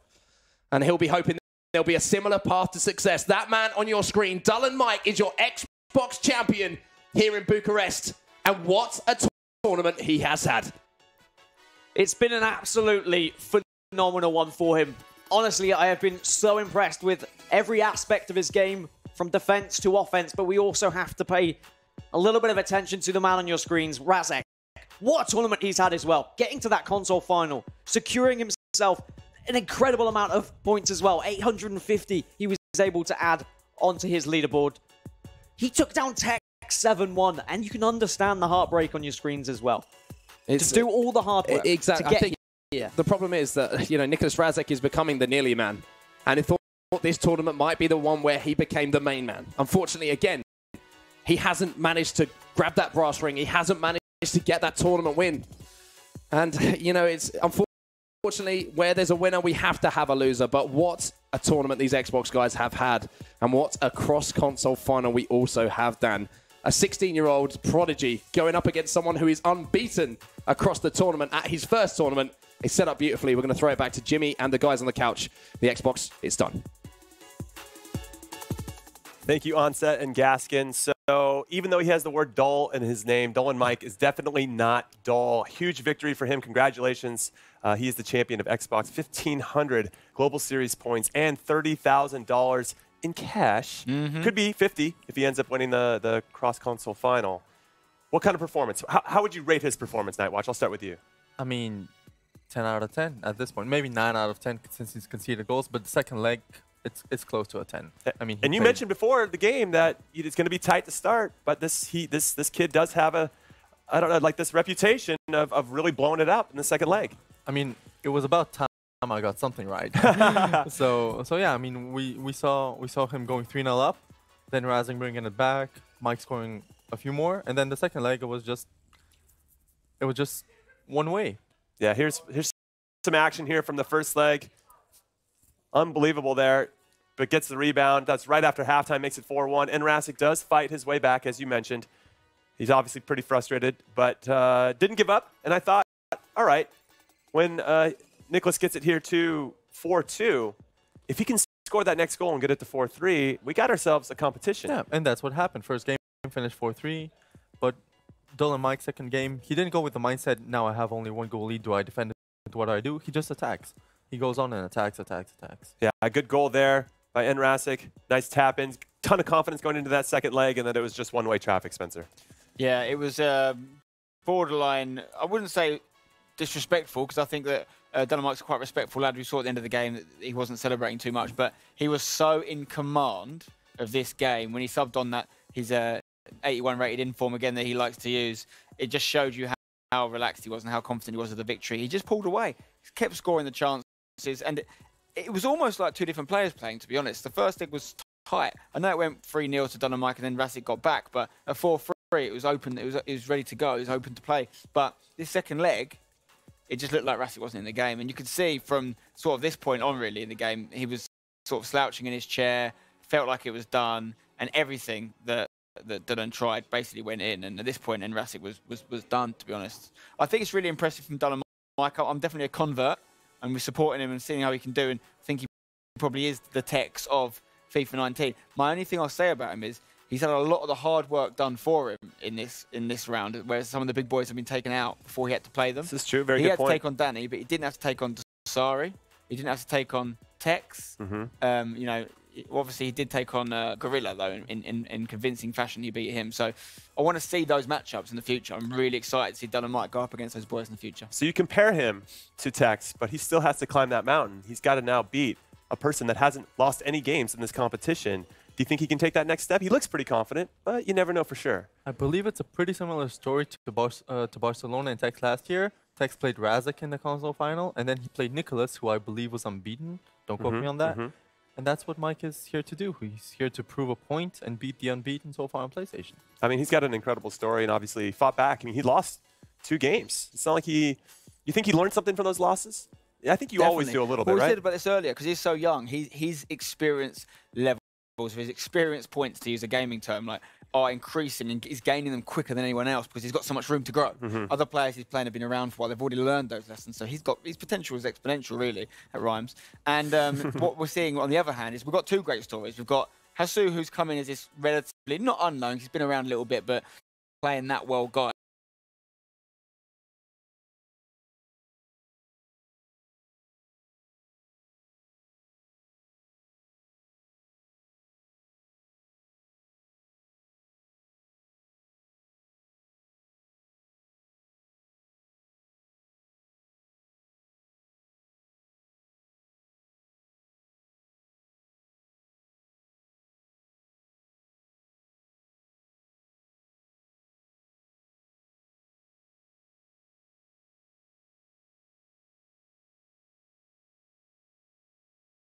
I want to show you what Rasik is thinking and what Dolan Mike's thinking. This is one of those battles. So, contrary to what it looks like, most people would be taking away the inside of the pitch here, but Rasik is going to anticipate with Marcelo that he's going to go for a cross. And the reason that he's anticipating that Dolan Mike's going to go for a cross, he thinks all 3 options are covered here, and Dolan Mike has shown that he's very comfortable with the cross, especially those lob crosses. And it looks like a simple goal at the end of this because Messi cuts inside, dominant left foot, hits the top corner, but that's what's happening, is they're having a mental battle of what do I think you're going to do and trying to anticipate. And in this case, Dolan Mike makes the right read, and it looks like it's a classic time finesse off the bar and in, and it's a beautiful goal, but that's what was happening quickly. And if you're seeing it segmented, just giving you a little bit of like kind of the back and forth that's happening between a couple pro players. We've got like sidekick Mike over here. Obviously these players at this level have to watch what each other are doing, but we actually have a fact as well, don't we? We're doing a bit of math behind the screens, and we found out that if Dolan Mike is to win this cross-console final, he becomes the youngest ever champion. By how many days? Yeah, by 20 days. That is it, because Tex, he actually won his first ever competition a year ago tomorrow, so the 28th of January 2008. So if Dolan Mike wins, he would be 16 years, 7 months and 6 days, compared to Tex 16 years, 7 months and 20 days. If you get that, it does make sense. He'd be younger by 20 days if he wins. I'm not jinxing anything there. I'm just giving you some facts. And we love fun facts, Rachel, and of course the new nickname of Psychic Mike. I've seen some of his predictions. I don't know if I can go with that wholeheartedly. Yeah, he's not doing too bad today, but he's not quite psychic level. Okay, so we did quite a bit of talking about Dolan Mike. Let's take a step back and talk about Rasik, because he was so close to really realizing the dream, of course, but again, he falls short. He does, and he will be thinking about that. He'll probably be saying to it in his head right now, like, what have I got to do to go that distance in a future tournament? How do I take it? We've seen him go further than this. We've seen him get to many console finals, I should say, sorry, and fall short. I don't know the answer, because when he's played other opponents before that, like when he played Tex, he looks really good. And even in our job, we sit and watch so much FIFA, right? We're watching all these games back here. We're all talking about it. We still can't predict half these games, because it's about play styles, right? Some works better against others. Some people have a good game, they have a bad game. Once you get in this conversation, in this arena, in this part of the tournament, it's almost a lottery. There's sometimes when you see tournaments in all sports, if you have a big opponent that you face that you've been dreaming about beating for a long time, and you beat them, it isn't the final, right? And in his case, it was Tex. You beat him in the semifinal. Do you think there was a little bit of a let-off, like you had done what you didn't know you were capable of doing, and then you don't know how to reach that same height? Yeah, it happens because mentally you're prepared for that big game, and once you've done it, you kind of let your guard down maybe. Maybe you think, I've done the hard part, now it comes the easy part, whereas you're playing someone who's made it further in the competition, so it's actually harder, not easier. So maybe it's a mental battle at this level in FIFA and esports in general. Okay, well, we had 64 players start this tournament. We are now down to 2. The cross-console grand final is coming up right very, very, very soon. Check it out.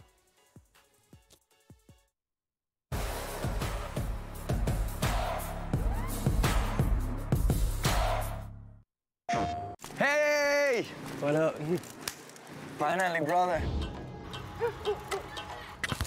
Are you good with FIFA? Yeah, you? I suck. Really? Yeah. For me, Rio is a special place. I love the people here, I love the energy. We're in Brazil, jogo bonito. E já. I have no idea what you just said.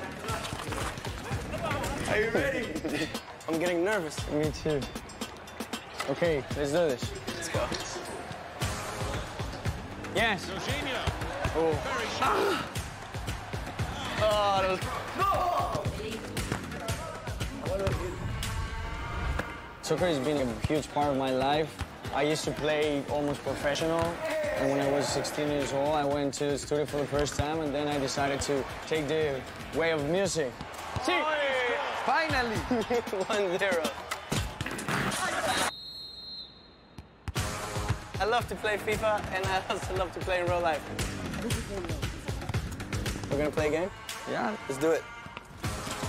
I played soccer for 6-7 years growing up. Fine. I would DJ in a local bar every Saturday night, and then the games would be on Sunday. So most of the time I was a backup player.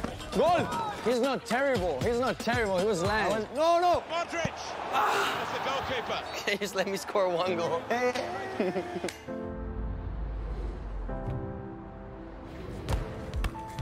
With soccer, you feel the connection between the world.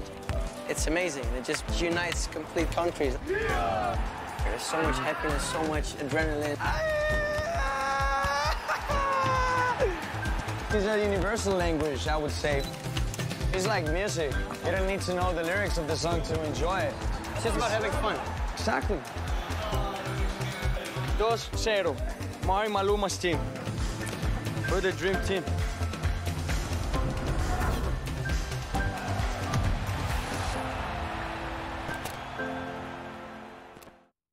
PlayStation, the best place to play.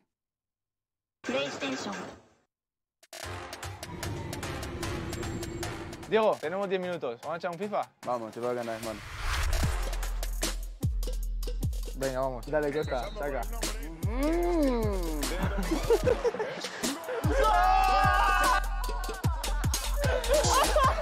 Encima vale Costa, mira. Complicado la cosa. Totó, que pase para Dieguito La Costa. Gira, Costa. ¡Ey! ¿Qué hizo? Era la otra, mano. Si hubiese empezado el partido al minuto 30... La cosa iba a ser otra. Vámonos. ¿Qué pase? Mira, graba, mira, pica ahí.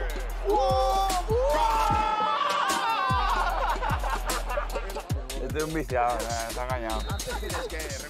Yeah! Vamos, chicos, que hay un segundo partido en el vestuario. Vamos, equipo campeón. Pues aquí estamos con Rodri. La cosa está complicada porque el primer partido yo no he estado muy bien. Pero tenemos la esperanza porque somos la leche. Da la vuelta, Rodri. Vai! Vai, safadinho. Pero vamos que ahora va un gol. ¡Hola, qué golazo! ¡Oh, de Rodri! ¡Qué bien, chaval! Rodri juega muy bien ahí. Va, Ronnie, va. ¡Qué bien! ¡No es para jugar! Y marca con el dorsal número 7. Antoine Griezmann. Dos tonto, mano. Pero la verdad que esperaba un poquito más de ti. Te voy a ganar, te lo juro.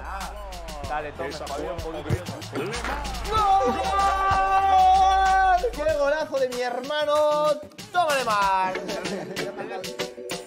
Pero yo creía que Rodri era mejor que yo, pero la verdad que... Diego Costa.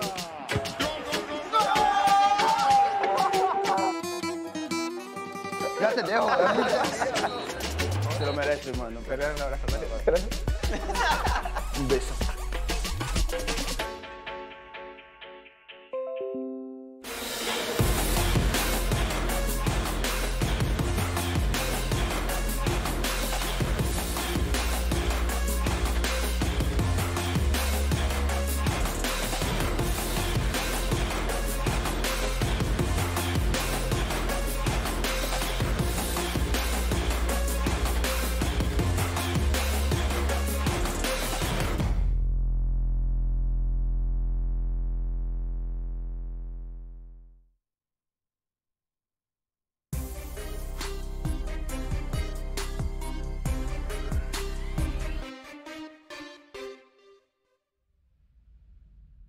Welcome back, everyone, to Bucharest for the FUT Champions Cup presented by PlayStation 4. I'm Jimmy Conrad, and I'm here. I'm excited. The cross-console final is about to happen. I'm here with Spencer Owen and Boris Legend. Hey, welcome back to the couch, Boris. Thank you very much. Hopefully you got to see where I did that remix on the close on the way out. You like that? Enjoyed it. I know. It's one of my special skills. It's impressive. All right, so this console final. Hasu, undefeated against Dolan Mike, the upstart, 16 years old. No predictions just yet. But who do you think has the advantage? Because we saw an interview with Hasu where he said he'd never touched an Xbox controller before. I don't know if I believe that, but I respect that he probably doesn't have a lot of experience on that console. Well, what's weird is this 16-year-old kid in Dolan Mike actually has more event experience than Hasu. Certainly this year, anyway. Yep. So is he no longer the upstart, the inexperienced kid? Is he actually the slightly more experienced pro of the two? Sure. That kind of throws normal kind of convention out the window. I don't think any one of the two players is coming in with any more experience, massively, or more confidence, I should say, than the other. One's obviously unbeaten, but we've said before, very few people actually do go unbeaten and win the whole thing. Now, Boris, as an experienced player, what do you think is harder? Playing on PlayStation and then having to work the Xbox controller, or vice versa? Hard to say. I think, well, for me personally, since I'm a PS4 player, of course, it's hard to make the move over to Xbox. I think also that, well, the PS4 gamepad is a bit smaller, a bit more slim, and maybe that switch over to Xbox where it's maybe a little bit heavier, a little bit more clumsy, maybe that's more difficult. But of course, an Xbox would say the opposite. So, I mean, it's hard to say. I think both these players will struggle with these new gamepads and also slightly different gameplay. So, yes. Well, last week, Nicolas was the first cross-console winner for PS4 against an Xbox player since 2017. So it had been a while. It's been heavily dominated, let's say, by Xbox. And I think we had the 12 cross-console finals this far. 8 of these has been Xbox winners. But what is also very important to highlight is that 6 out of these 8 winners are either MS-DOS series or FUT Techs. So maybe that also proves that we have 2 real dominants, 2 players that are on a different level. Because when Techs or Dosery haven't been in that cross-console final, it's been very, very even. And I think also that we will see a very even matchup. Okay, now Spencer, Hasu's undefeated. Let's talk about him a little bit. Can he take that next step and put his name on that trophy? Well, we've talked about, obviously, the main thing to talk about is in the final, there's no more points available. They're both getting 1,500 points, whatever happens. What they're playing for, apart from the kudos and the trophy and the name on the trophy, is the extra $20,000, okay? Hasu that's a lot of packs. Well, it is. It's going to be it's a lot of packs or whatever they want to spend it on. It's a life-changing amount of money for both these guys.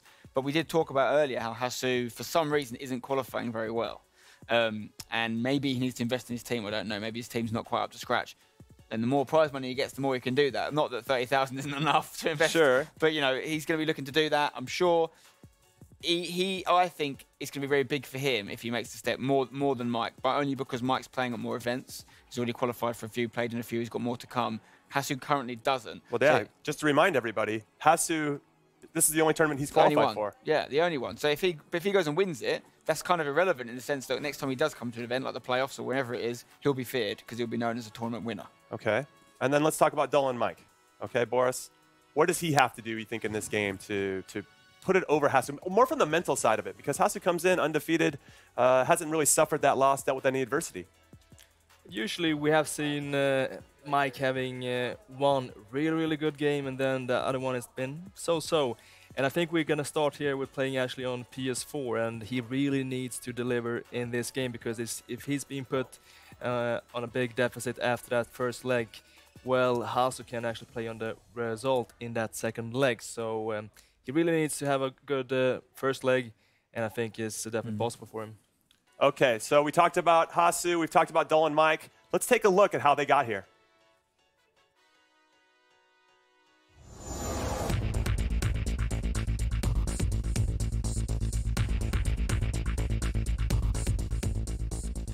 Messi turns back onto his left. Fantastic goal from Hasu. I think everyone who was watching was expecting that first time finesse shot back across goal. The game is going to be over, and it is. The German marches on. Hasu continues his fine run here in Bucharest. He'll be we go. Then this is Hasso in the first half. Cristiano Ronaldo, there we go. What a way to start this second half from the German. Breaks the deadlock. Lovely little fake shot from CR7 when the ball does get played into his feet. He just takes it out. Here we go. This is Hasso on the attack again. Doesn't really concede many goals going forward. Looks so dangerous. Does that, man? And once again, he's back in front in this one. 2-0 in aggregate. A lovely bit of play there. Kind of dragged back into it, Vanessa for him. And Arno Ronaldo steps up to make it even special. Yes! A special finish to finish an enthralling 2 legs of FIFA for Hasso. A special finish for a special player in Hasso. Conclude the game here and send him into the console final. Hasso, congratulations. You just made a bit of history there for yourself. That glue that sticks it all together. Hasso, what a chance outside the boo. It was a running battle between the two. It was a running race, I should say. He'll be the best player on PlayStation as well from this weekend. That's game over. David De Gea, a fantastic save to win Hasso the game. And he's made a bit of history for himself right now. He's shoved himself into the cross-console final. He's got himself the $30,000. And I'm going to go out on a limb and say now, he's in the top 10 rankings over on that PlayStation side.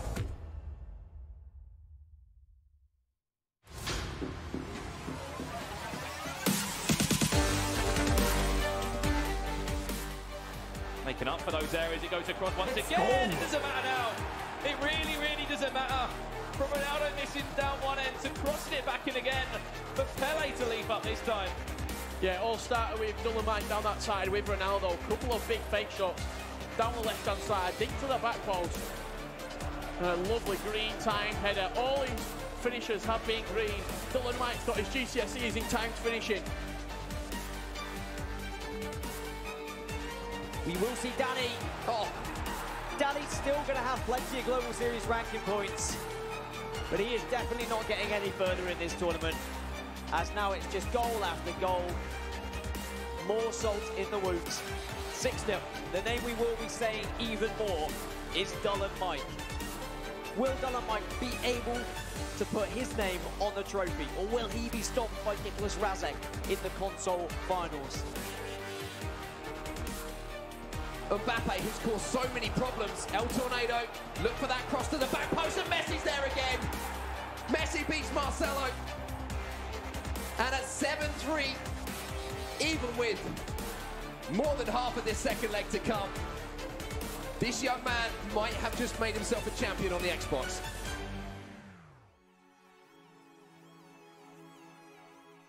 All right, we got a good look at both of those players and their road to the cross-console final. Spencer, I'm coming to you on this first question before we actually get to talk to the players before their big matchup.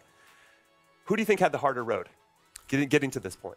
Once they got to the knockout rounds, no disrespect to Hasso and the opponents he's taken on, but I think I'd be fair to say that Dullin Mike's had a harder opponent to take on NSC Vinny, of course. He defeated Gorilla in some fashion. It wasn't a close game at all.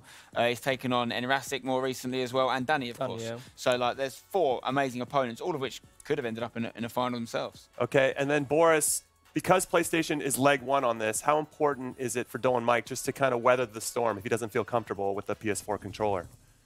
I mean, he has to try to keep the scoreline tight. Let's say that this ends up with a 3-goal deficit. Even though he has a fantastic attack, we have seen that Hasso has maybe the best defense in this tournament. So he has to try to keep this close. Let's say 1-2 goals, and it is.